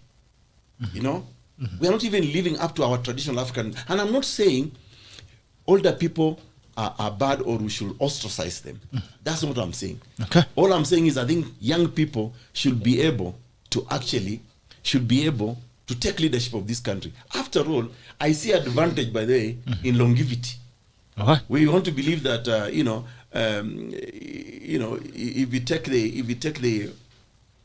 if you do a cost-benefit analysis, young people are likely to live longer. They probably will take interest in a better society, maybe children. But today, the people who have failed the young in this country are actually the older generation. And for me, by the way, I make no apology for that. I wish Ambassador Yvonne KHAMATI you said the same thing. You said what I was saying. Okay. And I want to first, before you take it back. Sorry, my dear. Kimtai Vini, Yvonne, young people are an embarrassment. Look at the likes of Babu, Paul Cheruiyot, and the rest. Now, let's look at the likes of Sakaja. Let's look at the likes of Naisula Lesuda. Let's look at the likes of those people who have brought in bills in parliament that have helped. There are many young people that have done well. Just because of one or two bad seeds does not mean that you ridicule a whole generation.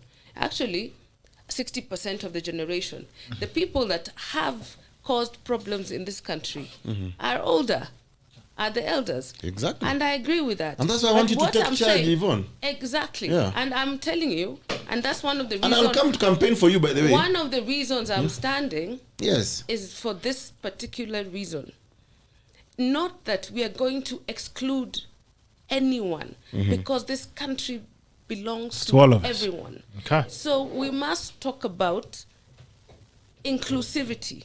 Yeah. If we are leaders and not politicians, we're not going to use just the issue of demographics to say that because we are young, we will form our party all by ourselves and run the country by ourselves, because we need wisdom.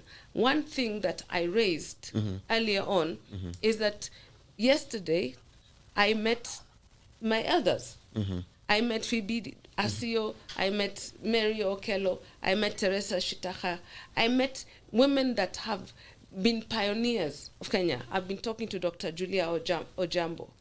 Now tell me, as a young person, if I did not know the history, how then do I become just a leader without this knowledge? Yeah. We must all know, we must all be together, we must live to. Yes, last night I was with Yvonne, I agree with you. with people living with disabilities, and I had a meeting with them, and they were raising the issues they have. And the issues they have were not that disability is inability. It was about inability to have access to buildings, to certain roads, to cars, and so on and so forth. And these are things that lawmakers can do, whether old, young, female, single, widows, or so on and so forth. Yvonne, you know, So I want to what agree I'm with, I saying want to is, agree with you this way. I stand with young people, and in my platform, on my campaign team. In fact, I've come with my campaign team. My campaign manager is in his 20s, and he's there. You can see him. Yeah, I've seen them taking photos and videos. Yes. I'm sure now it's in Sambazo kabisa. Eh? Of course, lazima. I don't know why. As it should be. As it should be. I don't know why you didn't come with yours. No, Because you fired most of your young people. But I that's did not fire not, anyone. They fired themselves. That's notwithstanding. Actually, thank you That's for not- bringing They that retired up. early. That's In fact, notwithstanding. They retired early. Actually, I am happy you brought that issue up. Yeah. Now, actually, you are now justifying exactly why I have a problem with young people. Because as you know, and you know me for many, many years, I started THIRDWAY Alliance Kenya with a team of very young people. Bitok here knows that very well. Yeah. We've been, and even many times before I came to your show, I mean, how many times have I told you, no, I wanted to host my young people, Yeah. especially Alex Times, Mayore, Akina Okango, and all those. I created, I built them. Yeah. I will sit with them and actually walk them through the constitution-making process. When you go to an interview, this is how you do it. And I encourage many of them to actually represent the party, young people.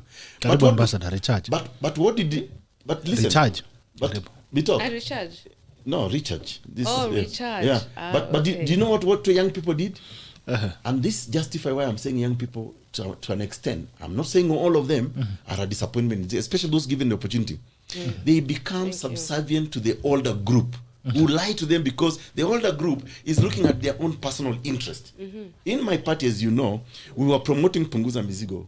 Yeah? And the idea was to bring equality from the 1,450 I think my wards. mom even told you I spoke about to her, yes, and I spoke to your You mom. spoke to my mother. I spoke to your mom, who is a big supporter of Punguza Mizigo.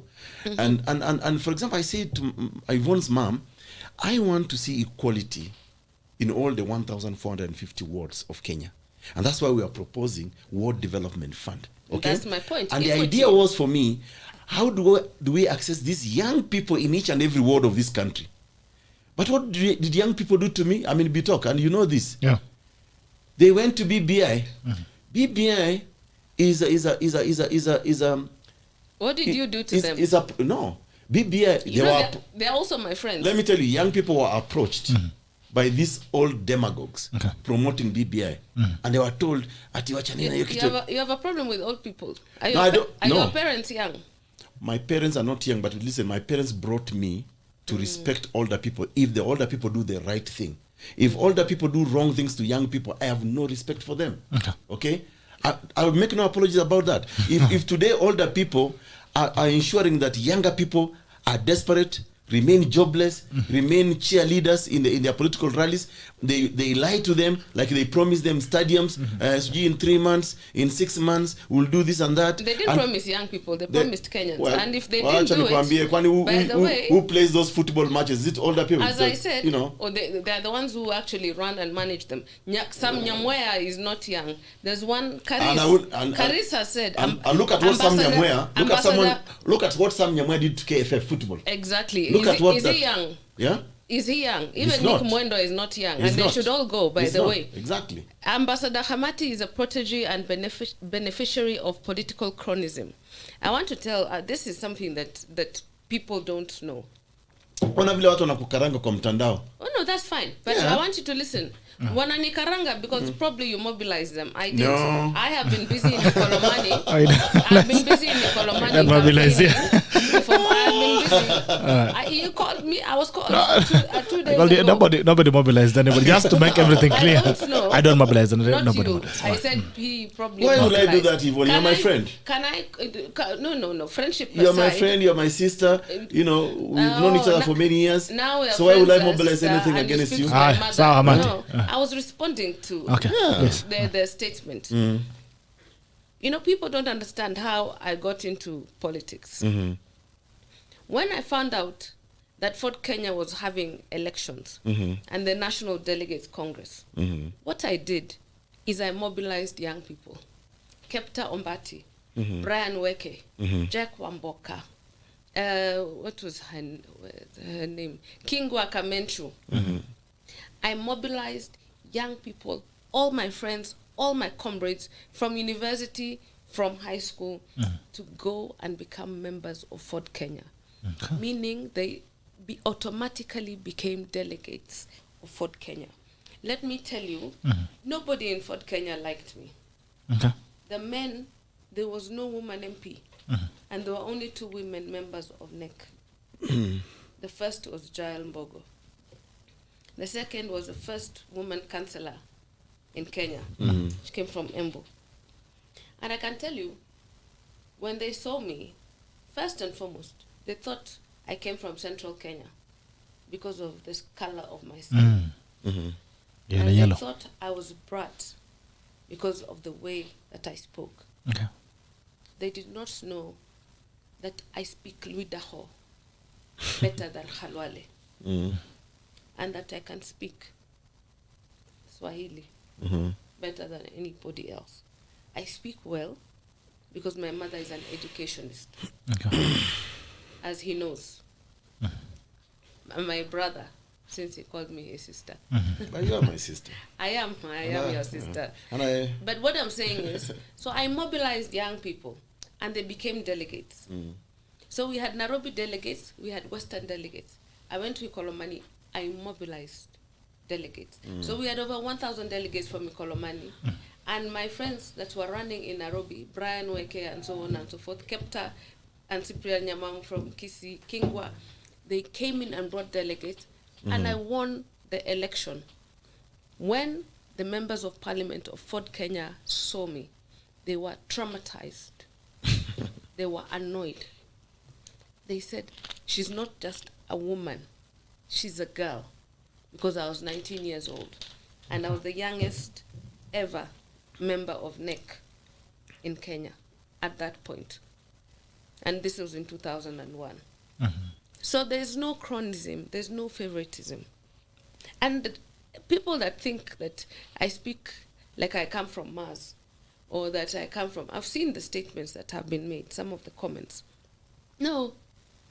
When I was born, I went to Shepherd's Junior in Buruburu, and then I went to Eregi Girls in Ikolomani, in Eregi, in Zimuidaho, Mkhana Muidaho, Lomlomasa Muidaho.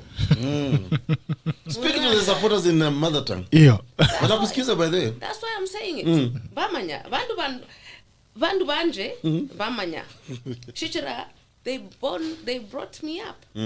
I was brought up in the village. And I've always gone back home. It is my exposure that has helped me even learn how to speak English and speak properly. But vernacular was my first language Idaho. I even speak Bukusu because of the influence of Fort Kenya, of the late Michael Wamalwa and Musikari Kombo and the rest of the team. Because they had to learn to live with me. But I didn't, all right, guys, I didn't moving give them on space very I want to come to a very because I important was point. young. Ambassador, we need to move on. Let's we, correct one we question. have only First of all, 20 minutes at the top of the time. First of all, I have no issue with older people. As a matter of fact, me, I'm brought up in a village called Kapedo. I respect the elders. You're giving me a date. And yes, You're giving me a I will date. give you a date. Okay. And that's why for me, I say that when the elders guide us as society to the right direction, we revere them, we respect them. When our elders misbehave or mistreat us as young people, we become truants, and of course we have to call them out. Okay. In the Kenyan political scene today, and the tribulations and problems that younger people go through, to be honest with you, it is the elderly in this country who have been in charge of government for the longest time, for decades. And Kenyans must remember, at independence, we were told we will eradicate disease, ignorance, and poverty. Okay? Ujinga. Today, It was three things. What you said. Ujinga, umaskini, maskini, na magonjwa. No. So, but if you look at the people today who are suffering the most, despite the elderly being in charge of our government and leadership for donkey years, it's younger people. So what I'm saying, Yvonne, I'm not telling younger people to ostracize the elderly. I'm just saying they must get involved in political leadership, but not on the terms and conditions from the elderly. Somebody has asked you a question here, why some of our younger people, bright as they are. By the way, when I was a member of the University of Nairobi Council, back in the days, Babu Owino was actually a representative. And today, I can call Babu Owino and tell Babu Owino, I don't like the way you're behaving. You're a very intelligent. You know, Babu Owino is a first-class, degree holder. Okay. He's a brilliant mathematician. But when it comes to politics, he loses all that. Okay.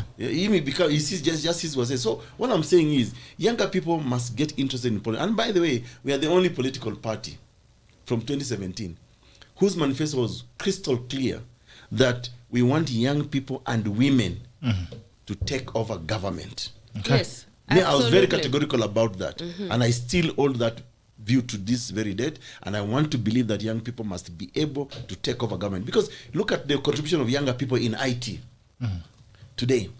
You know, younger people have revolutionized the world in IT. So what is so magical about government? Them running government? There's nothing. And, I want young people to take over leadership. And if they take over leadership from this country and they run government the right way, bro, I'm going to go back to teaching my law, traverse the world, write constitutions for countries and all that. And nikule pesa yangu mzuri. By the time maybe I'm in my 60s, hopefully my kids then will be, parents. And I want to spend time with my grandchildren and let young people run the show. That for me is what Africa is all about. I'm happy to hear. Right. Fungulia blue simu hapa. And by the way, I hope we will go to the clip about yes, how going there. are misbehaving themselves. So fine. Bunge la Mwananchi liko wazi 0779800010 au 0798800010. Unaweza kupiga simu, unaweza kuchangia kwenye mjadala leo. You can call in. Algodi na Bunge la Mwananchi nambari ni 0779800010. You can call in and contribute to today's conversation. Before I move on, there's something you wanted to prosecute. Yes, Madam I wanted to Ambassador. say that we're launching. I am launching my candidature next Saturday. It's called 40 at 40. Good. 40 guests as I am 40. Tuko ndani ama tumefungiwa nje? Yeah, I can come. No, men are allowed. But we're talking about 40 women and youth leaders. Okay. That are in office. 40 women? Sorry? 40 women and youth leaders. Yes. 40 women and youth leaders that are going to be there. So it's 40 at 40. But then I have those that have been there. Okay. As I mentioned, the names of the elder women that are holding my hand and are standing with me and many others across political divide, because none of them are in any political party at the moment. Okay. So that needs to be clear. And then at that point, my party leader and my party will be launched, and it will be done properly. Not today. Where are you doing it? Because there's no branding. No. When I launch the party next week, it's Saturday. Saturday. Yes. So we shall get crushed by fire, by thunder. By fire, by thunder. We shall come. You must. You be shall there. see us. So you'll come, and it will be both here and then in IKOLOMANI in Eregi. Okay. And it will be done then. Okay. Nimesema nimefanya kazi na Mheshimiwa Kibaki miaka 10, Mheshimiwa Uhuru miaka 10. Mheshimiwa Uhuru anaenda nyumbani na tumemwambia kwa heri, sasa tumemalizana. Pia mimi sasa niende nyumbani, na nyumbani ni IKOLOMANI. Natoka Eregi, mimi Mwidaho. Sasa naenda kufanya kazi na watu wangu. I thought you're of mixed parentage. That's what I thought. Yes, I know.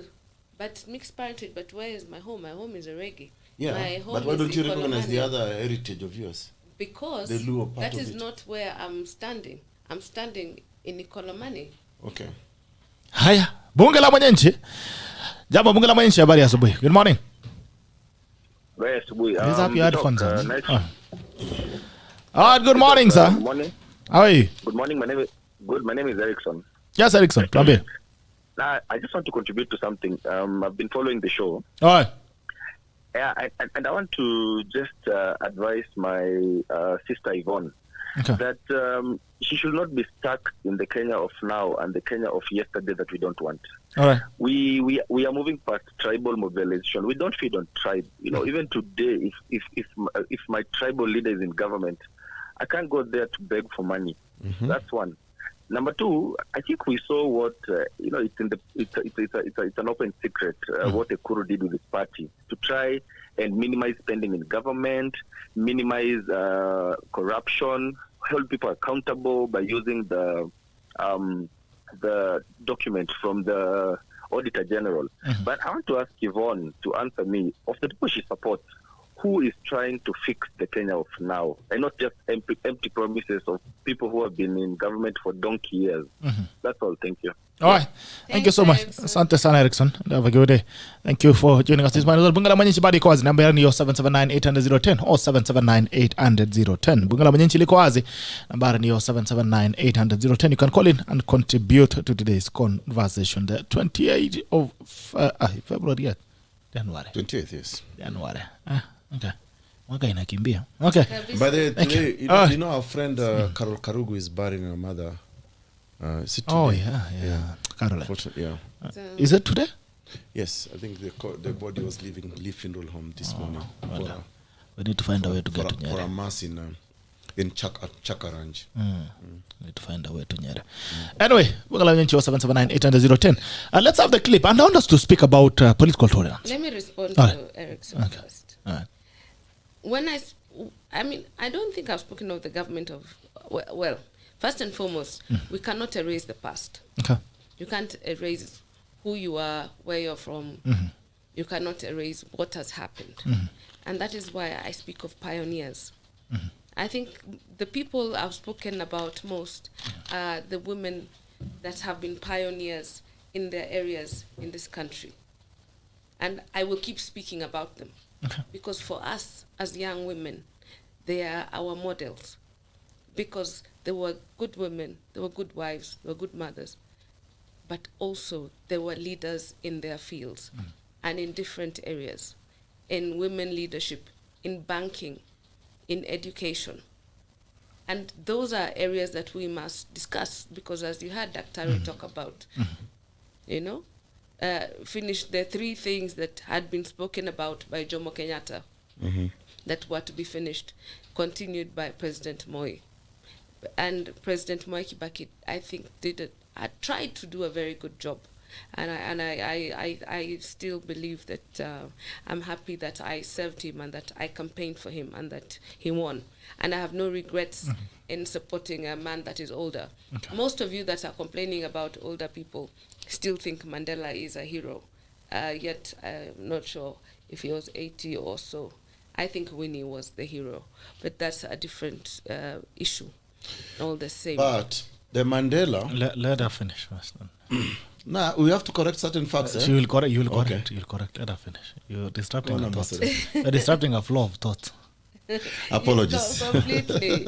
So no, we must remember yesterday to be able to correct and to know what to do tomorrow. Because if we don't know where we went wrong, we will not know what to do right. So it's okay to complain, and it's okay to be bitter about what people have done today. But we've seen it. We know what has happened. We know that we have people appointed that should not have been there. We know that there has been corruption. We know that there have been issues. And those are things that a young generation can do. But the young generation can only do it if they put themselves up for leadership, join political parties that are open to young people, and fight for the leadership. I've just said how I joined Ford Kenya. It was not by anybody's liking. Nobody liked me. They disliked me for a very long time until they accepted the fact that I was not going anywhere because I had a huge number in office. I have seen somebody talking about Brian. Brian has stood, and we support him. Ni mtu wa mtaa, ni kijana wa mtaa. Mimi after Eregi nililelewa Buru. Mimi ni demu wa mtaa, mimi ni demu wa Eastlands. So ni muhimu mjue. Don't just speak because you assume that mimi ni babi. Mimi sio babi. Ni kazi ndio umefanya ukwe babi. Niongee ama ukae kama babi. Nikae kama babi. Yeah. Kwa sababu lazima niongee kwa niaba ya Kenya, ya nchi. Sio niaba ya watu wa mtaa na watu wa Eregi. Lakini mbona demu wa mtaa kama wewe unaamua kwenda kijiji huko Eregi, usisimame hapa mitaani mahali ulilelewa, mahali ulienda shule? Nilienda shule Eregi Girls. Nilienda Eregi Girls, lakini pia unasema uzaliwa mtaani huko Buruburu. Nilizaliwa Eregi. IKOLOMANI. Na nikasema Nzimwidaho. Munyiho. Sawa, lakini wacha nikwambie, you know the problem nature of politics yetu, mtu kama Yvonne KHAMATI ambaye is where I came after.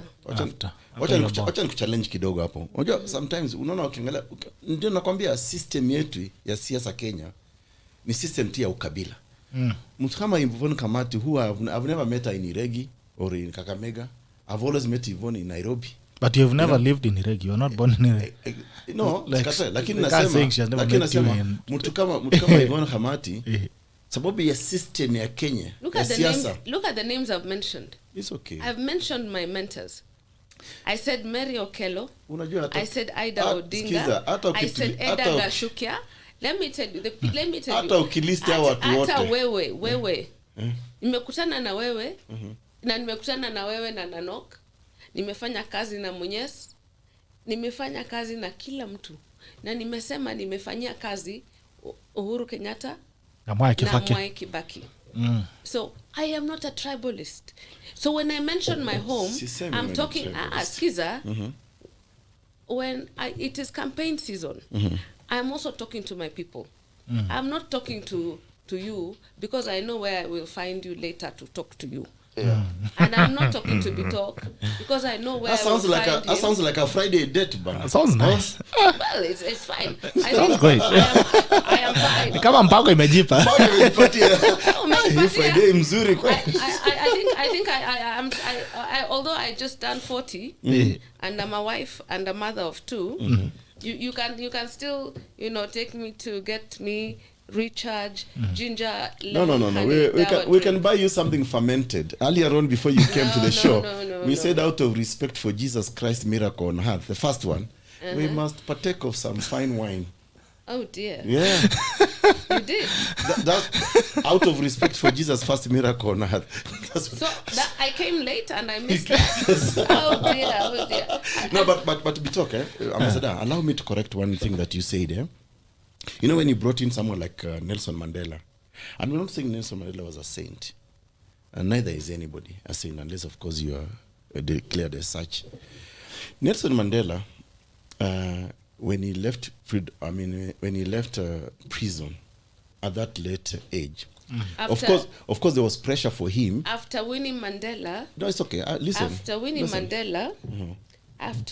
Mandela led the struggle to get him out. After Winnie Mandela went to court every time and lifted her hands and said, Viva Mandela, Viva. You know, let me tell you. Viva ANC, Viva. After Winnie Mandela helped get arms from South Africa, it's okay. From Swaziland. No, it's not okay. It's not okay. You can try and bring the gender card here. It's okay. Listen, Winnie Mandela was not the only freedom fighter in South Africa. How did we get to South Africa? It is not a gender. It is not the a point gender card. The point I wanted to make is that's closer. Ambassador, just allow me. Winnie Mandela was not acting as a woman. I'll grant you. Winnie Mandela, let me tell you something. Winnie Mandela did what many women cannot do. I wish we can have some Winnie Mandelas in Kenya. Let's come back to Kenya. Okay. You see in South Africa. Coming back to Kenya, I have a clip coming up. In South Africa, with Mandela, taking note of his age and what he has contributed after creating the Rainbow Nation. How did he contribute? He did, of course. In 26 years, unless you failed history, but Nelson Mandela had even been declared a terrorist, by the way. All right. But anyway, Mandela, at his age, decided, I've had enough. I've become president for only one term. I cannot do a second term. He encouraged younger people, Mbeki and the rest. Now let's come back to Kenya. Wazes who should be in the villages giving us wisdom.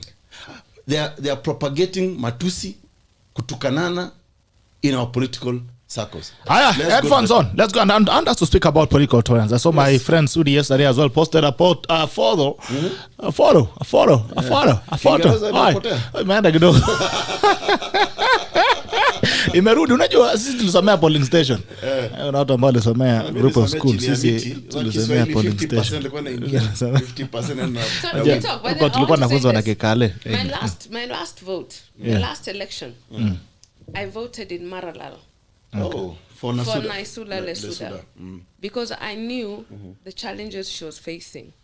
As a young woman, she was single, and she was in a community that has not ever elected a woman until the 2010 constitution came in place, where a woman rep was required to be elected. I should be thanking me for that. So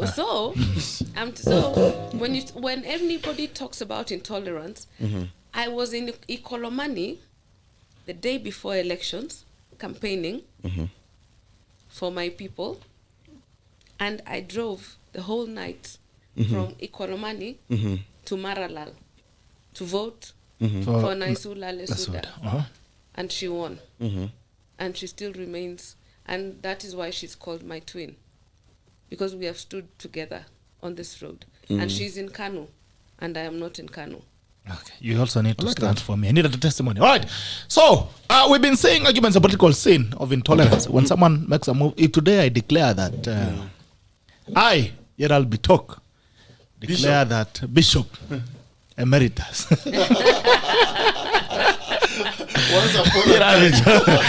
I declare that I'm in THIRDWAY Alliance, or I'm in DAP, or I'm in Azimio, or I'm in... They will karanga me now.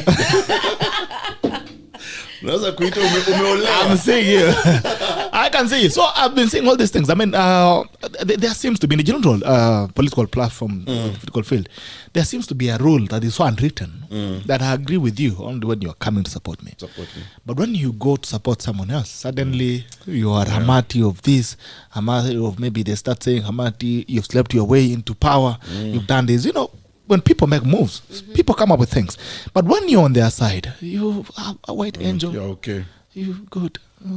She can musifinye amati sana. She's very delicate. But try and move. You'll see the wanasemanga wale Wafaransa wa Central Kenya wanasema you'll see the bad of ngete. Lakini wanasemanga kuna methali zingesema lakini wangeharibu wengine. So, I saw my friend Oscar Sudi yesterday posted a photo about some leaders who have joined Azimio La Umoja in Rift Valley. Sally Kosgei, IG Kimayo, former IG Kimayo, Lina Kilimo, Tolgos, Governor Tolgos. Who else was on the list? Anyway, a number of guys. Yeah. Akasema wanakaa mabaki ya ugali. Yes. Azimio la Rift Valley ni kama mabaki ya ugali. Juzi tuko na Mudavadi pia na Wetangula wame-unleash earthquake. Yes. Sasa wameanza kusema ule Mudavadi wa makaburi, Mudavadi hivi na vile. Haya pia nimeona pale kwenye screen you can see mambo ya Oscar Sudi. Alafu pia kukakuwa na story nyingine I wish ingekuwa video sasa ya nani. Nimeona kuna wangwana hapo Liki Nyanjui. Can see Liki Nyanjui. Nimeona kuna nani anakaa mzungu hapo nyuma. Nani Peter Kenneth? Huyo si wale. Ni Peter Kenneth huyo anakaa mzungu. Ni Peter Kenneth. Mwingine kwa kona hapo kwa koti. Haya. Anyway, here's the story. So kuna mungwana mwingine anaitwa Papa Atwoli. Papa Fololo Atwoli. Jamaa alingana. Alimbiwa na fire test. Kaambia Atwoli papa ulisikia. Ulisikia lingana. But anyway, here is what Atwoli had to say about Mudavadi's Wetangula's what is it called? Earthquake. Though someone said it was a tremor. Yeah. I don't know me sikufeel hata tremor. Wacha tu earthquake. Haya, sikia mambo ya Papa Atwoli. Haya, let's have the clip running. Papa Atwoli anasema kitu Mudavadi alifanya ni kuwauza wenzake petrol. Angeliwaambia mapema, look here, siku ile alikataa kwenda Naivasha. Angeliwaambia gentlemen, mimi tayari nimeshauza ume wangu. Ameuza ume yake. You know Manhood. Angeliwaambia nimeuza ume wangu kwa William Samoei Ruto na msije. Hata ukiona hiyo ni ume, wewe ni niambie wakati wanapoenda round. Tangu jana kila mtu anasema ni presidential candidate. Jiulize kwa hao watu watatu, wanawake ama mwanamke ni nani? Hiyo ni swali unataka kujiuliza, ni nani mume na nani? And that is why Ruto was sitting pretty quiet. Anajua I have married the two sisters. Hakuna mtoto wako ardhi ulikuwa wawili, waduia wawili, wanaume kuolewa na mwanaume. Haya, amesema ulisikia? Yes, I heard. Or we come up again.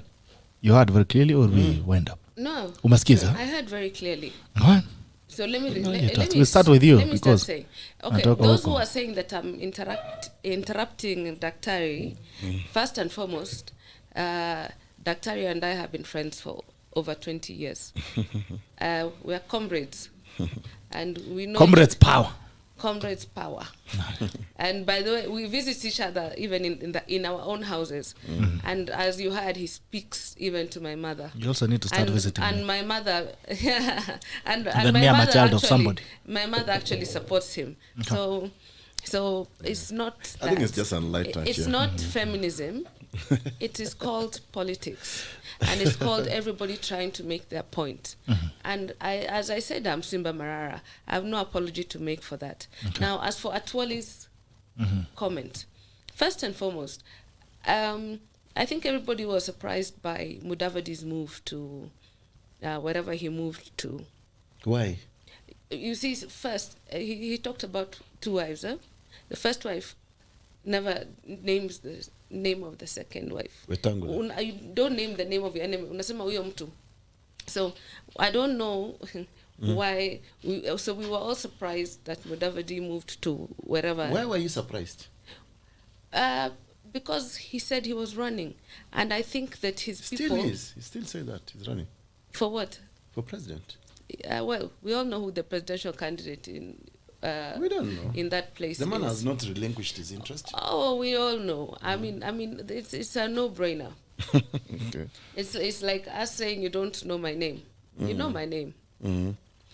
So it's as simple as that.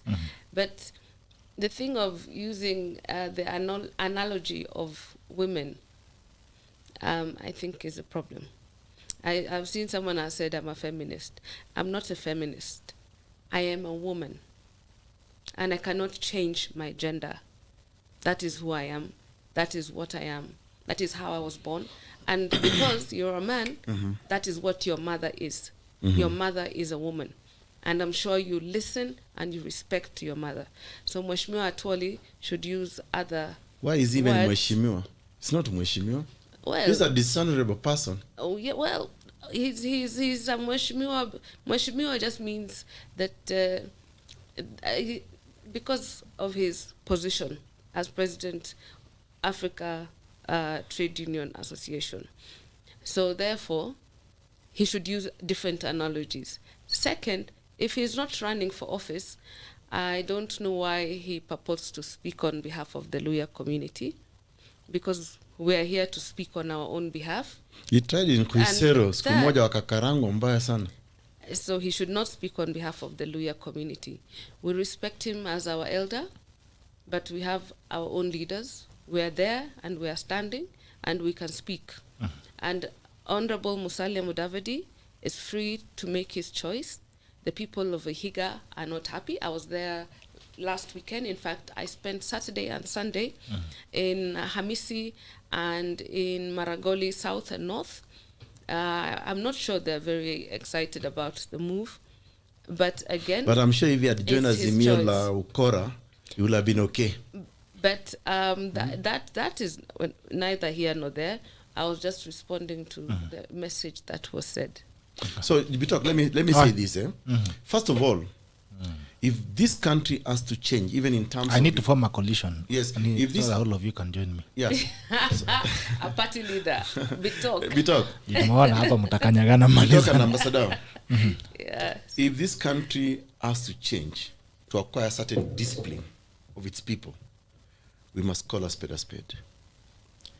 This political intolerance we are seeing in Kenya today, especially spearheaded by elderly people like Atwoli, must be called out. For me, I have no respect for Atwoli right now. It's not like I don't know him. I know Atwoli.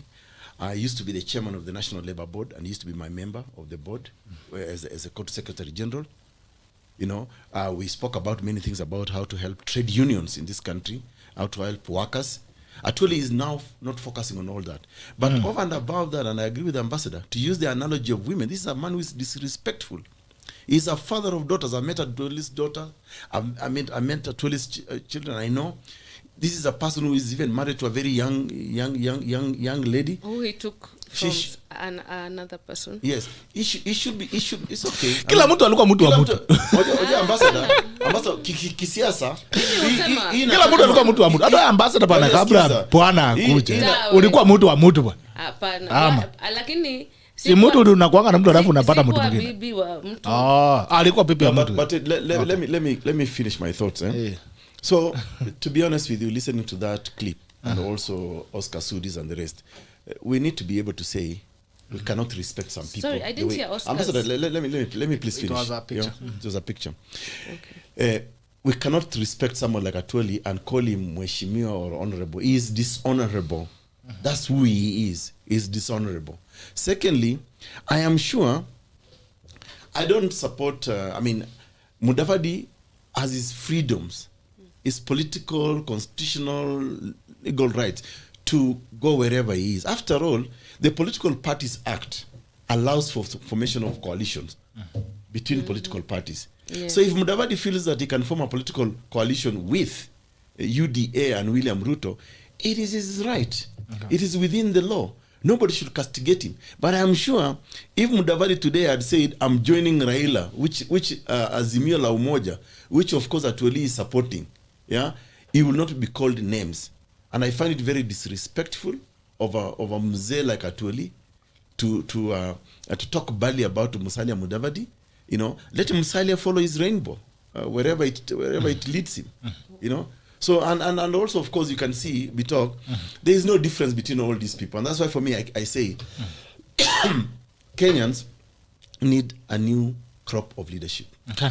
Whether Azimio they use the same Matusi, UDA the same Matusi like Oscar Sudi now. You know, when Oscar Sudi speaks, of course we know that's Ruto speaking. Yeah, when Atwoli speaks, the picture. When Atwoli speaks, we know that is Raila speaking and Uhuru speaking. So they are all the same. So really, as we speak today, Kenyans have no option but to look outside these two formations. Okay. They are all political rubbish.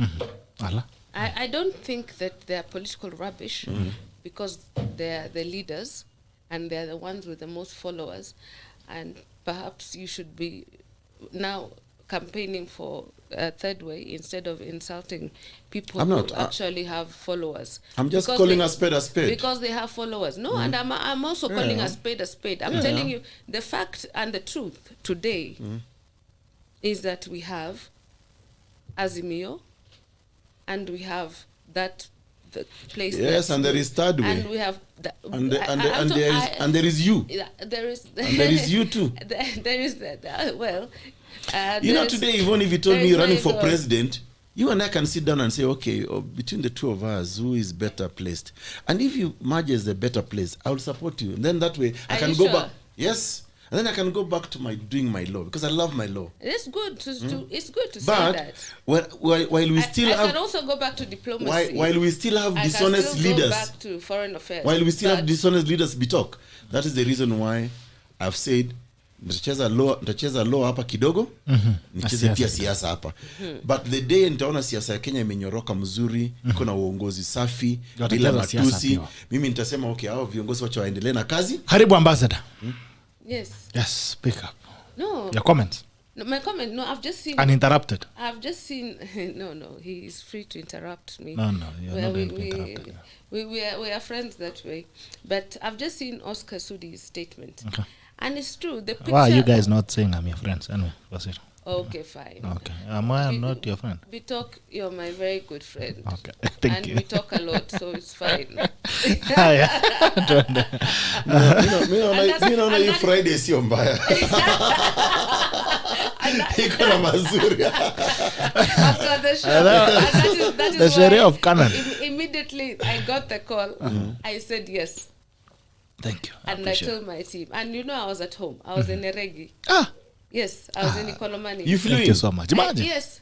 this morning? No, last night. And we actually didn't fly. Yvonne We for drove. president.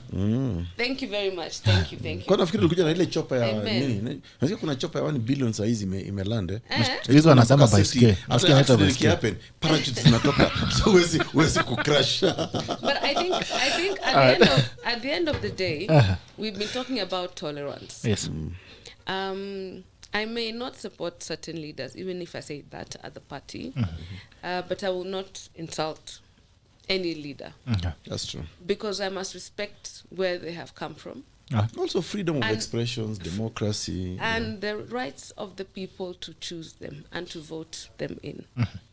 Because when you insult a leader, you insult the voters. Correct. Those Exactly. that put them in. And those that put them in are the same people we want to put us in. And those are the people we are looking for. Okay. So the only thing we can say is we are looking for change. We are the ones that are here. We are the change that you should believe in. And we shall be different. I think that is what is key. Okay. And as I said, Bitok, President Mtarajiwa, Sema the 5th. Sio ni aibu. The 5th. Sema tu the 5th. The fifth. utakuwa naibu wetu wa president candidate wangu. The fifth son of AUKOT. You know, you should be saying, Yvonne, you should be saying you and I should run for office. Either I deputize you or you deputize me. That's a more progressive conversation in this country than saying, oh, so you to deputize our but you see, we But don't- today, if you EKURU, don't AUKOT and have- YVONNE KHAMATI decided we are going to run on one ticket, that's progressive politics in Kenya. But we can't have that discussion Why not? on air. Why not? Okay. We are in the interest of accountability and transparency. Article 10 of the Kenya Constitution talks about national values and principles of governance. But you have a neck. Yes, I do. And I also have my people. Yes. I have my team. You can begin to talk about a coalition. But we must sit together and But discuss it. leaders must initiate a conversation of that nature. Absolutely. Yes. But before we do that, Si Bitok sasa hapo tumekubaliana? Na nimeambiana msaidie ile Biblia yangu. hatuja- Dust it. Dust my Biblio. Kuna kazi. Haya, proceed ambassador. Hey. So that conversation Hey. we can always have. However, as I said, you're both invited to my launch. We shall come. after Just the make show- sure there's food. And we shall show up. I'm a lawyer. Of No, course. after the show there's a promise. After the show? Yeah, there's After something. the show, I'll give you the invitation. Oh, I thought after the show nasema Oh, tatuangalia. but I'm looking You will at you. untie us. You'll Gonya. untie us. All right. Sorry. That's how things happen here. We apologize. No problem. So anyway, I want to challenge you guys, and this is what I keep telling every other person that I meet. I'm happy to see more young people running for office, and I've promised every other person who have come to this table and is aspiring to run for a position in governance or leadership, And you have my full support. I want to see more people in leadership, more young people in leadership, or more people who believe in young leadership, even old people as well who believe in leadership. I encourage to believe more in more young people, because you realize that even if we are young, we still need the older ones to vote for us. Absolutely. Right? But I just wanted to say, my 40 at 40 is across the board. Okay. So I have invited, and I think you saw that even Senator Cheriot of Kericho said he must come yes. for my dinner. Yeah. Even though I am not a member of UDA and will not be a member of UDA. You have declared you will not be. I will say that I will declare my party on during my launch. But for now, so what I'm saying is, and I have Honorable Naisula who is in Kano, and I am not in Kano, and I will not be in Kano. And you have me, the bishop. And I have the bishop. I could say the party you're in. The representative of the kingdom. I see people already supporting it. There's a man here called Tony Opicho Wanyama. Let's listen to this guy. We have someone here. Jambo. Good morning. Watu wa ngambo, mambo vipi? New Jersey. Salama sana, daktari ujambo? Sijambo bro, mambo? Itoka sana bwana. Happy New Year. Mwaka na bero munane. Happy New Year. Happy New Year. So, ningependa tu kusema mambo machache haraka haraka. Kitu ya mbele na ningependa kusema kwamba, ni nani who will hold these so-called politicians accountable for what they do and they say. Kwa sababu mambo ambayo wanaongea saa zingine, unaangalia unashindwa kweli kama ni viongozi ama kuko na shida. Ni wakora, sio viongozi. Siasa ya Kenya imekuwa watered down kutoka kwa principles na policy mpaka mambo ya kishenzi, kwa sababu mambo imebadilika kutoka siasa ambayo inasaidia mwananchi mpaka sasa saizi mwananchi na watu wengine wote wanazungumza mambo ya kipuzi kabisa, mambo ambayo hana msingi. Tunaingia kwa msimu wa siasa motomoto, lakini vile tunaingia siasa za motomoto ndio vile siasa inakuwa watered down into nonsensical issues. Really, mwananchi wa Kenya alivyo na shida nyingi kiwango hii, watu saizi wanaongea mambo ambayo hayana maana kabisa. Ni nani atawahi kuhold hawa viongozi accountable? Kwa sababu hata wale ambao wanatakiwa kuhold hawa wananchi wanasiasa accountable ni watu wamekuja na njaa, ambao ni media wamekuja na njaa. Badala ya kuhold hawa accountable, wanakuja kuongozwa na tumbo zao, ambao hawezi. Mtu anasema outright vitu ya kipuzi kama ulivyocheza, alafu watu wanaona it is something that can be played in national TVs and radio. Where did we lose our value? Where did we lose our value? Where we are heading? Kwa sababu value ya mwananchi wa Kenya imekuwa trodden mpaka hakuna mtu anaona masilahi yake kama ni ya maana. Kuko saizi na maradhi, kuko na umaskini, kuko na njaa, watu hawana vitu za pembejeo. Lakini mwananchi badala ya kuzungumziwa hayo maneno, watu wanazungumza mambo ya kipuzi ambaye atasimama siku moja atengeneze zile system inaitwa system na deep state, ndio ambaye atakuwa ni kiongozi wa nchi. Manake hii deep state, tunasikia deep state ni deep state ya kipuzi, ya kudhulumu watu wengine, lakini nchi ambazo zimesonga mbele, ukisikia deep state, ni deep state kweli. Kwa sababu kuko na deep state ambayo ina deal na, for example, na foreign affairs na economic, na ni deep state kweli ambayo iko mpaka inapata fedha kutoka kwa serikali na wanafanya kazi ambayo inajua inasaidia hiyo nchi. Sasa jameni, sisi wa Kenya na elimu yote na wasomi wote ambao tuko nao, itakuwaje leo hii tunaangamia hivi kweli? Ni makosa, na inafika wakati lazima tulizane maswali magumu, tuseme kweli tulipofika ndipo tunastahili kuwa ama kidogo tumepotezwa njia. Manake iwezi kuwa kila siku watu wanazungumza, hakuna. Mimi sikutoka hizi siasa zianze, sijasikia mtu anaongea kitu ambayo ina make sense kusema agriculture tutafanya hivi ama hivi tumefanyika na vile ilifanyika ndio tukaanguka, ni nini tutabadilisha? Leo tunasikia tu ni karata ya kucheza. Saa zingine inauma sana kwa sababu saa zingine unajua mimi niko ng'ambo. Mtu akiwa huku ukijaribu kuongea kidogo, wewe umeenda tu Amerika siku kidogo na tuambia ni nafasi tumepata kuona hapo yanayofanyika tofauti, na unaona kwamba mambo yakifanyika tofauti haustahili kujua mtu ndio mambo yako ya faulu, haustahili kujua mtu ndio mambo yako ya ufaulu kwa njia yoyote, kama ni kwa siasa ama nini. Lakini sasa ikiwa tunaendelea kurudi nyuma kila wakati, ati leo hii mtoto wa maskini hana haki kweli mbele ya nguvu za pesa ndio aweze kuandikwa kazi. Unapata kazi watu wanaandikwa kwa sababu unajua mtu fulani. Amerika ama nchi zingine wamesonga mbele, hauhitaji kujua mtu ndio uandikwe kazi. Sasa siku gani itafika kwamba wale wamama wanabeba mimba miezi 9 wa maskini watafika wajue kweli, waseme hapana, hata sisi nafasi yetu iko wapi? Hatuwezi kuwa tunauza ng'ombe, tunahangaika, tunasomesha mtoto, akimaliza shule anakuja nyumbani hana chochote, sasa tunahangaika pamoja. Asante sana ndugu yangu. Mtoto wa tajiri hajawahi kula shiba, hajawahi kula chochote, anamaliza shule anaanguka mtihani, kazi anapewa kubwa. Asante baba. Itafika lini wa Kenya tuumwe na kuwe na uchungu kabisa? Pole baba. Pole baba. Mimi niko na swali ndugu yangu. Pole. Naam, nakusikiza. Japo tajibu maswali yako. Na masaa pia naona daktari tumechelewa dakika 13. How are you? 30 minutes past. Have you registered as a voter? What is IEBC registering you guys in New Jersey? Nothing. At the embassy? Ni story tu ya kulela ulela. Hakuna kitu kama hiyo popote inafanyika. Sawa. Have you contacted our embassy, our mission in DC?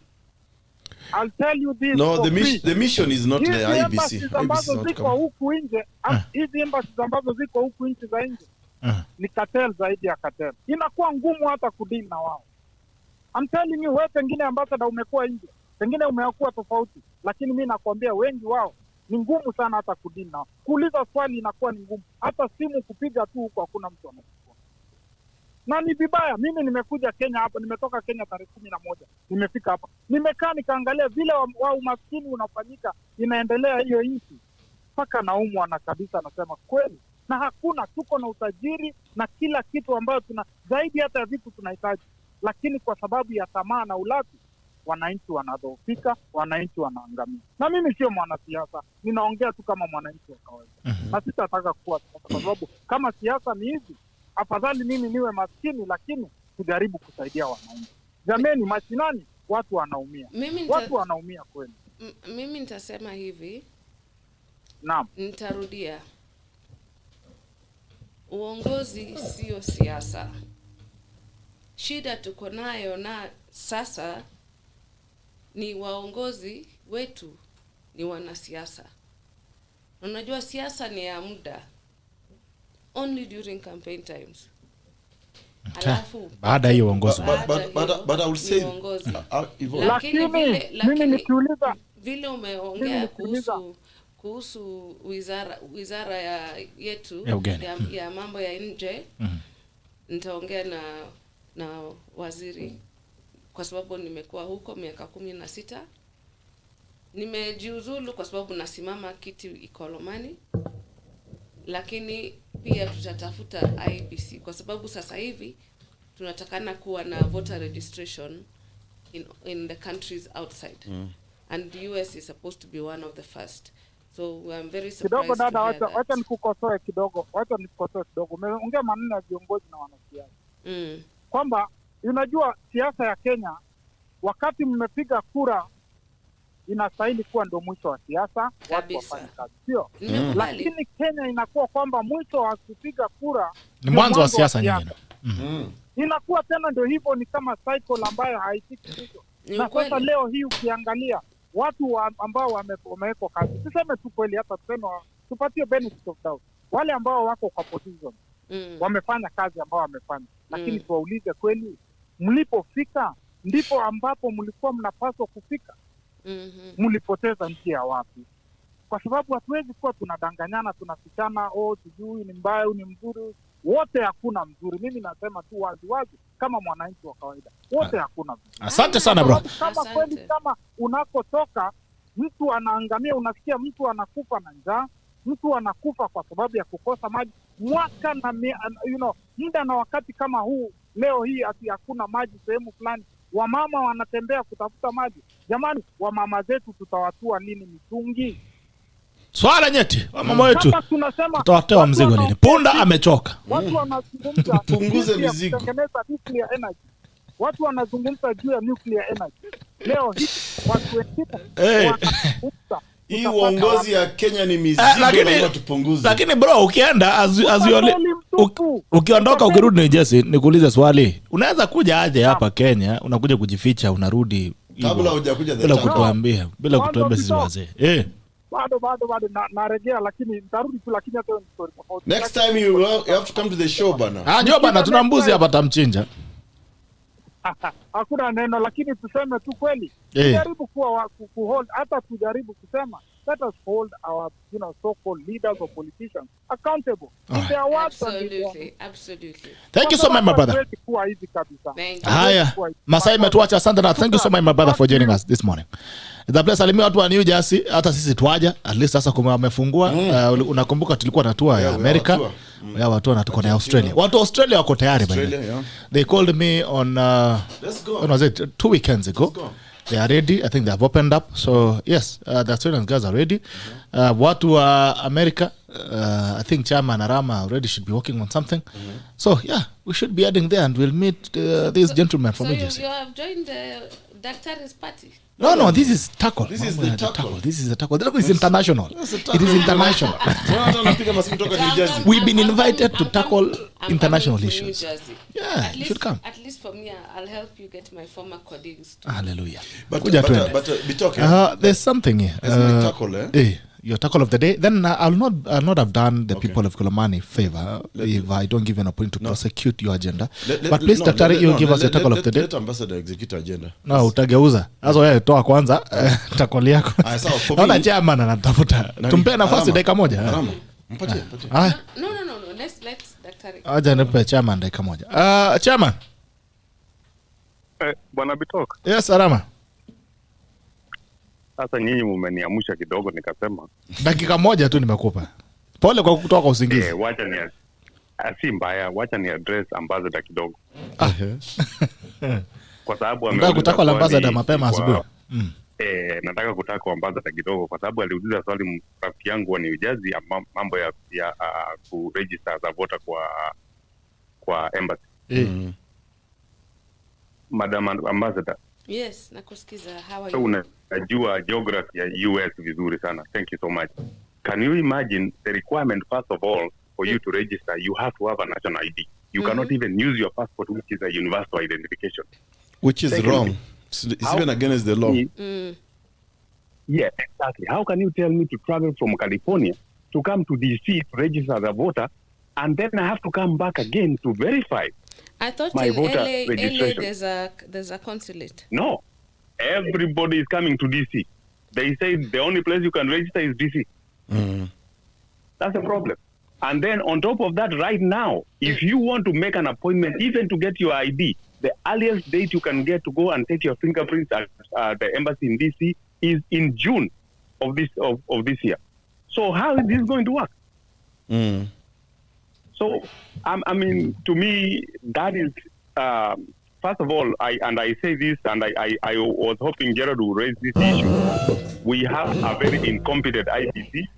Exactly. I am not even sure how they are still in office, but the government and the system does not help us in any way. We have so many ways. We even proposed to the ambassador in the US, we said, we have regional or local governments here where you can go and take your fingerprint and notarize, and then we can send you the fingerprints. We can pay for the postage, everything. We send it so that you can send it. Why do we have to travel to DC on top of that? But Arama, listen. On your point, yes. IBC is very dishonest, incompetent, and been politically hijacked. You know why? When we did the Punguza Mizigo signature collection, there was no requirement for fingerprinting or whatever. What we did, we designed an online system where you can actually enter in your voter registration details, your county, your constituency, your ward, your polling station, of course, your name and ID and all that. And IEBC accepted those. So there is a solution online today, even for you to register online. They can just, they have got a fully fledged ICT department, which is spending billions of Kenya shillings. So to design a solution, an IT solution where a Kenyan diaspora can register online and even vote online is possible. So they deliberately do not want you people in the diaspora to vote because they fear you can consolidate your vote against a certain candidate. Ini ukora tu inafanyika. That's true. That's true. I just wanted to respond to that question, Kwamba. Madam, even if these people are telling you something in their offices, they are just giving you sweet words. Vile wanasema mambo kwa ground ni tofauti. Even for us hapa mambo kwa ground ni tofauti. It is horrendous. You go to the embassy staff, very rude people, they very disrespectful. Lakini mzungu akikuja hapo hata anapewa kikombe ya chai. Na wewe Mkenya jameni, hata ukienda ukijaribu kuongea, they don't even look at you as a human being.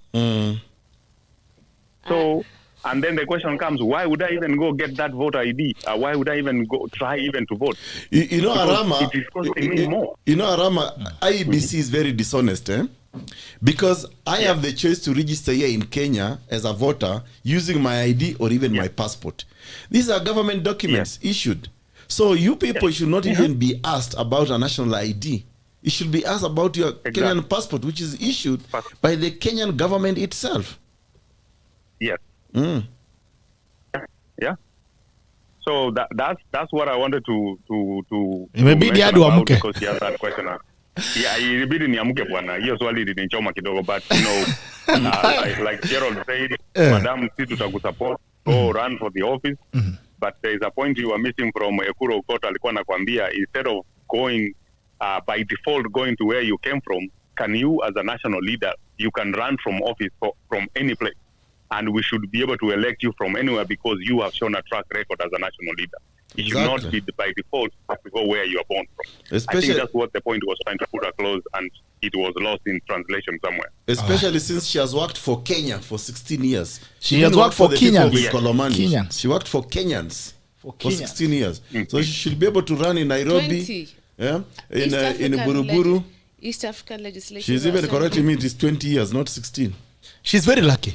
Working for government for 20 years and she's 40 means half your life you've been in government.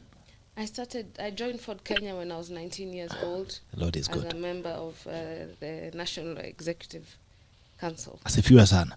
Mahali unaangalianga ukiomba, tafadhali utuambie. We also need to start facing that direction. I've been a bishop for 30 years. Na bado na bado niko hapa bana, hata ketolti bwana ni nyima. Lakini as the rule of God is many. Nimeona Saimo. Asante sana chairman, tuonane Jumatatu majaliwa. Okay. Good night. Good night. Have a good weekend, my brother. Yeah. Nani mwana Saimo, chairman ukienda na watu wako wa diaspora, Simon hapa Simon Murega anauliza, should I pay $1,000 exactly to go register and another $1,000 to go for? This too much.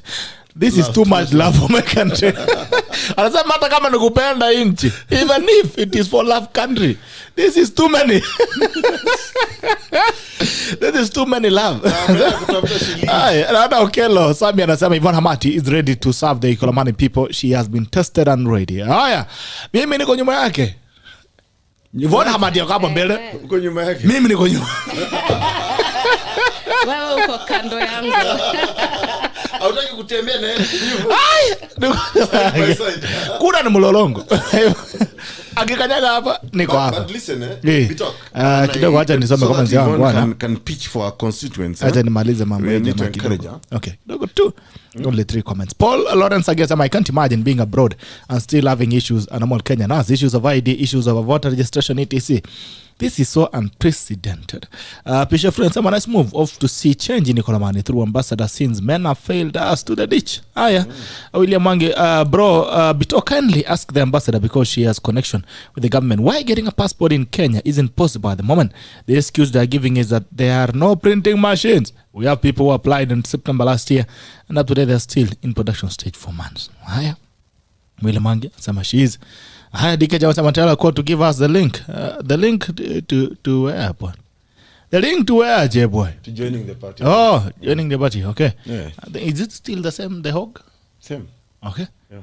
Haya. Then I think ambassador is more diplomatic, more cautious, and choosy in her words and body language. I wonder how she will meander our messy political landscape of a republic. Okay.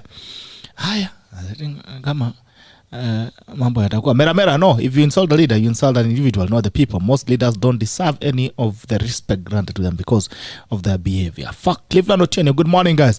Let Kamas went the tent gani. Let Kamas tunawapiga fine. Asante sana. Jemu Gursi Boni Opicho Wanyama Balozi Ambassador Yvonne KHAMATI is ready for IKOLOMANI. Abbas Njuguna Tualis Mheshimiwa under what terms? Mera. There's nothing wrong with being a feminist. A feminist just means believing in equality of rights of both men and women. EKURU AUKOT, give us your tackle of the day. My tackle of the day is this, and this is in response to Ambassador YVONNE KHAMATI, that leadership is not politics.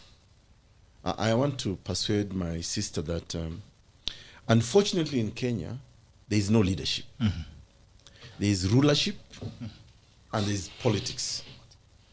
Politics, in my understanding, is the totality of everything.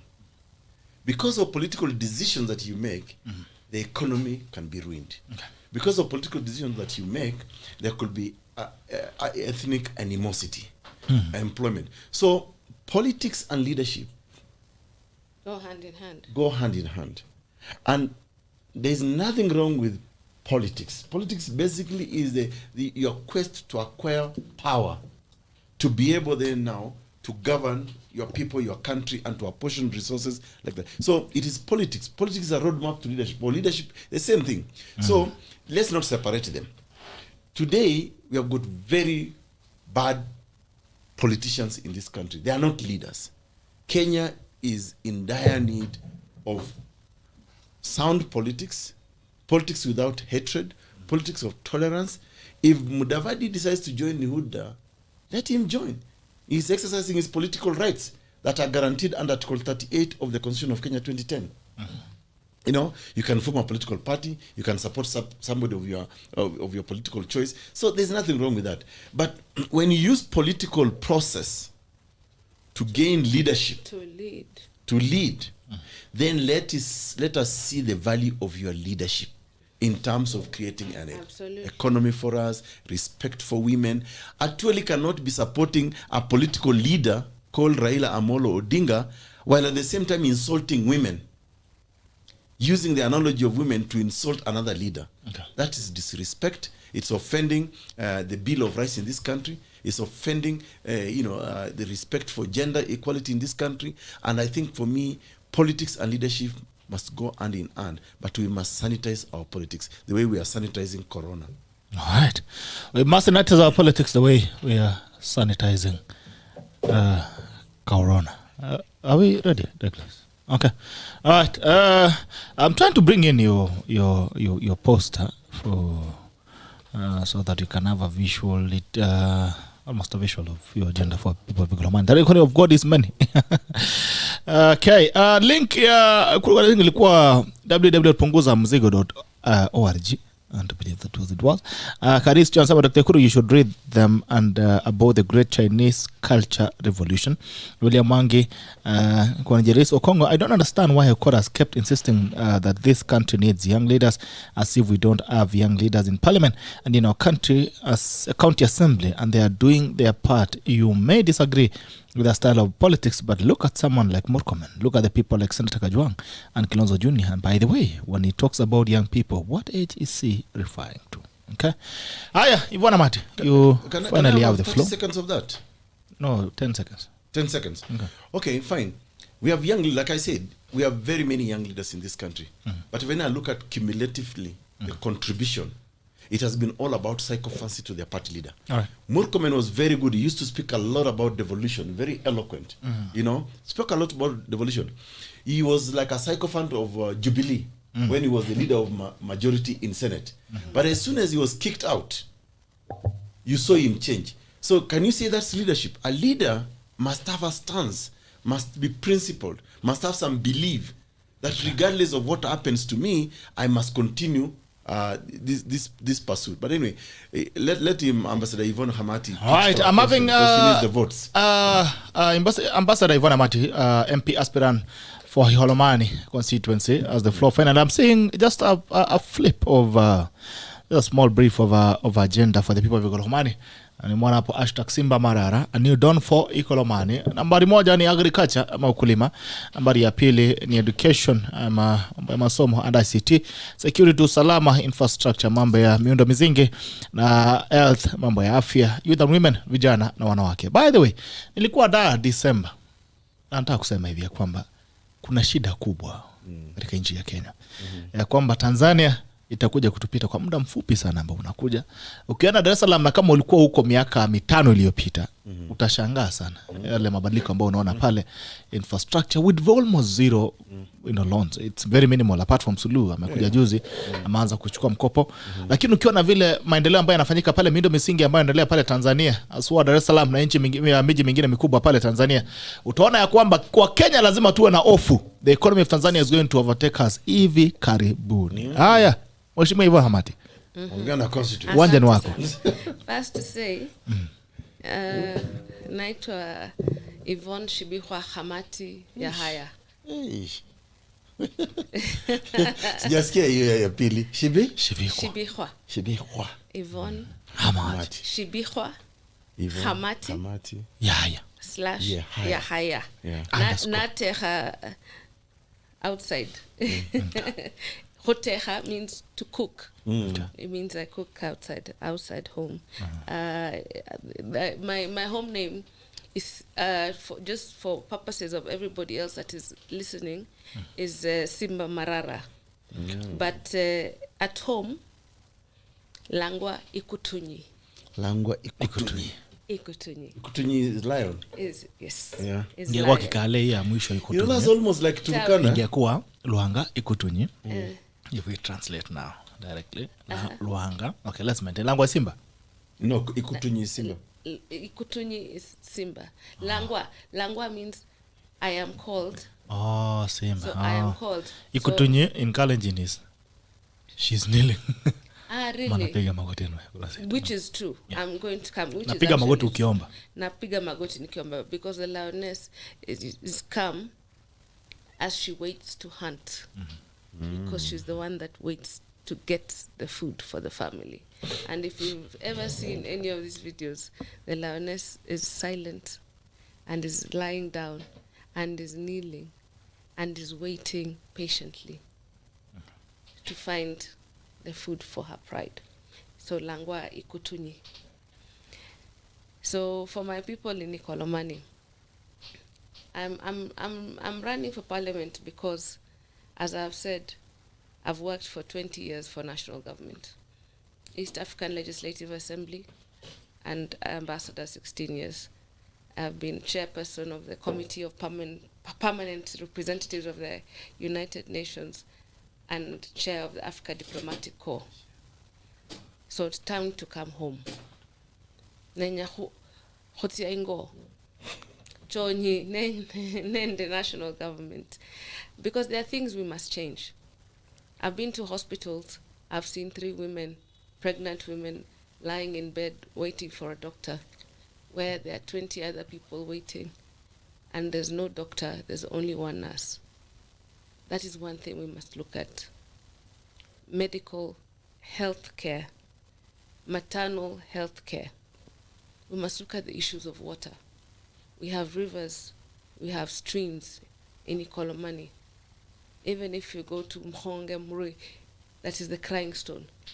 Mhonge. And the reason it's called I've the been crying to that stone. Village. Yes. The reason it's called the crying stone is because there's water that is coming down from it. Right? But there's no piped water there. We still have no proper latrines. Education and jobs. Our young people leave schools to go and ride borders. Our young girls have not been empowered Yet we have strong women like me, like Teresa Shitaha, like my mother, who's a deputy vice chancellor of International Leadership University, that have come from Eregi, from IKOLOMANI, that are Daho. And also that leadership is not just about IKOLOMANI. It's about sharing resources with our neighbors, with Vihiga on one side, so that we share our resources, we build our roads, we build our networks, we build our people. It's also about empowerment of young women, young girls. And it's about telling Bashere. Bashere means the older women, that they should allow the girls not only to finish school, but not to get married early, and to do what they want to do. Wakitaka kuwa rubani, wawe rubani. Wakitaka kuendesha boda boda, waendeshe boda boda. Wakitaka kuwa a musician, I mean, look at the musicians that have made it, you know? Emmy Koskei, Susan Owio, name it. They have been there. If wakitaka kuwa balozi, kama mimi, wanaweza kuwa balozi. Wakitaka kuwa wabunge, wawe wabunge. Na ni muhimu akina mama wajue allow watoto wao to do what they need to do. And that is extremely important. So there's a lot to do in IKOLOMANI. The roads must be done, the water must be done, the healthcare system must be done, education system must change. We need technical skills so that our young people, the young men and young women, can get jobs easily and get more money. We need care, and we need to include counseling, psychology for drinking. Shishira, I'm about to speak in Idaho. Shishira, tutapata translation. I'll do the translation. Banduingo, Hwayanza busa nende changa nende isukuti. After every 5 minutes. Did you say changa? Yes, I said changa. Hwayanza. I will translate for everybody else. Hwayanza changa nende busa nende isukuti. And we need to have counseling services, rehabilitation for our young people that have gone into drug addiction, alcohol addiction. And a lot of us that come from there know it because we've been through it. Young pregnancies and so on and so forth. Hwayanza changa nende busa means we love changa and busa and sukuti dens. And then after every 5 minutes in our villages, you find them, and they are full every day. And that is why even our voter registration is low, because we spend our time there. One glass of changa was how much? 20 shillings. A cup, 50 shillings. So men every day when they wake up and the wives have gone to farm, they take 20 shillings, they go, and one glass, believe me, you come home on your knees and on your hands singing. KHAMATI. So those are issues that we must deal with. But to deal with that is not just rehabilitation, it's creation of employment opportunities, creation of services. So those are some of the things that I would like to do as a woman, as a mother. And I'm saying IKOLOMANI has never had a woman MP. Kakamega has never had a woman MP. Things have not worked. When I said that leadership is not politics, I did not mean to separate the two. I meant that if you want to get into politics, you must do it for the sake of leadership. You must do it because you want to serve the people, for the people, and not for yourself. Not to get a second wife, a younger wife, and 10 children, but because you need better services, happier people, healthier people, living people, educated people, people that live a life that is worth talking about, that our gentleman from New Jersey spoke of. So that IKOLOMANI, I ask for your vote, but I also ask you to go out and get your voters' cards. Our voter centers, I was there yesterday, they're all open. please go cut your vote na mkhupere kura. Naomba na nyenyekea, nasema mimi ni mtumishi wenyu. Asante sana. Asante. That is Ambassador YVONNE Martin. You wish you the best of luck. Both Lunje and Ida Simba Marara. Shimenji mimi pia nataka kuambia kwa watu wa IKOLOMANI. Nataka kuambia iko tu. Kwamba niwaambie tu kwamba dada yetu amekuja. Anasema yuko mpe kura. Ama namna gani? Na amesema yuko yeye akujai kwa hata siku moja msichana anaomba kura huko. Anasema watu wakunywa chang'aa lakini wakati kura. Lakini kunyweni, lakini msikunywe sana. Alafu mnasahau kwenda kupiga ama kukata kura. Alafu mnakosa kupigia kwa kura YVONNE KHAMATI. Amesema kwamba kumekucha mpya. Kwa watu ya IKOLOMANI. Wish you all the very best. Ikutunyi. Vola ikutunyi. Ikutunyi. Watu wa IKOLOMANI pigani kura vola ikutunyi. Wangalia mambo yake. Also want to challenge all the people seeking leadership positions as well. I think it's time we stopped promising young people employment and job opportunities. It's time we started promising an environment that every other person can do what they do and they can thrive. That's why I talked about education. Yes. Technical.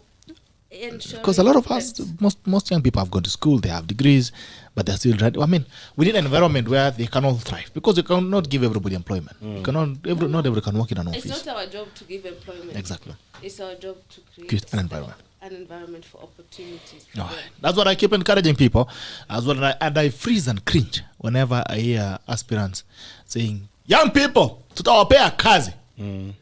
Dama yangu inaganda kidogo.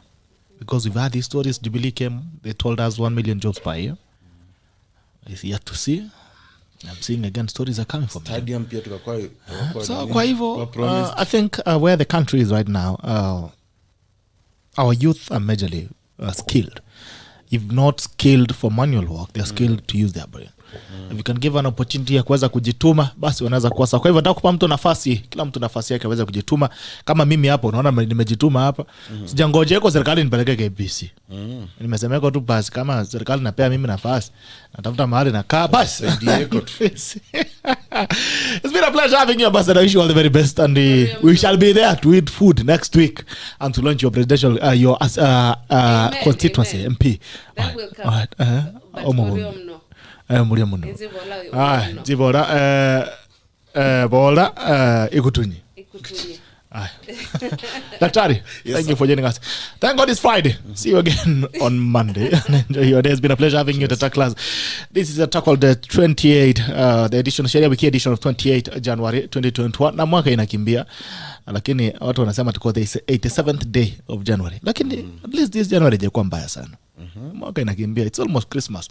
300 days, 330 days to Christmas. You're talking about Christmas. We are talking about elections. August. Unaongoga ikura. Now, I mean, for 6 months. 6 months for elections. Guys, whatever you do with your life, just ensure that we have a peaceful elections. We still have a country after this. Oh, trust me, in September, we'll have a new president. It will not be a monkey. It will not be a dog. It will be one Kenyan. One of these guys you're seeing around. It will be one of them. And you wake up to do what you do. If you ride border, just pray that you have a peaceful election. Then you wake up the next day and go to your border to stage and you chapa your kazi. Kama ni mimi hapa nikisha kwamba on the 10th of September, on August, I shall be here to run my show as usual and talk about the elections. New MP of IKOLOMANI, new president, new whatever, new government, and life continues. And if you have not registered as a voter, Kibaki alisema wewe ni bure kabisa. You're useless. Bure kabisa. You have no use. Na kuna msemo wa Kiswahili unasema hata simba na ukali wake ufanyiwa nini? Hata simba na ukali wake ufanyiwa nini? Haya. This is a talk on the dance now. Bye bye.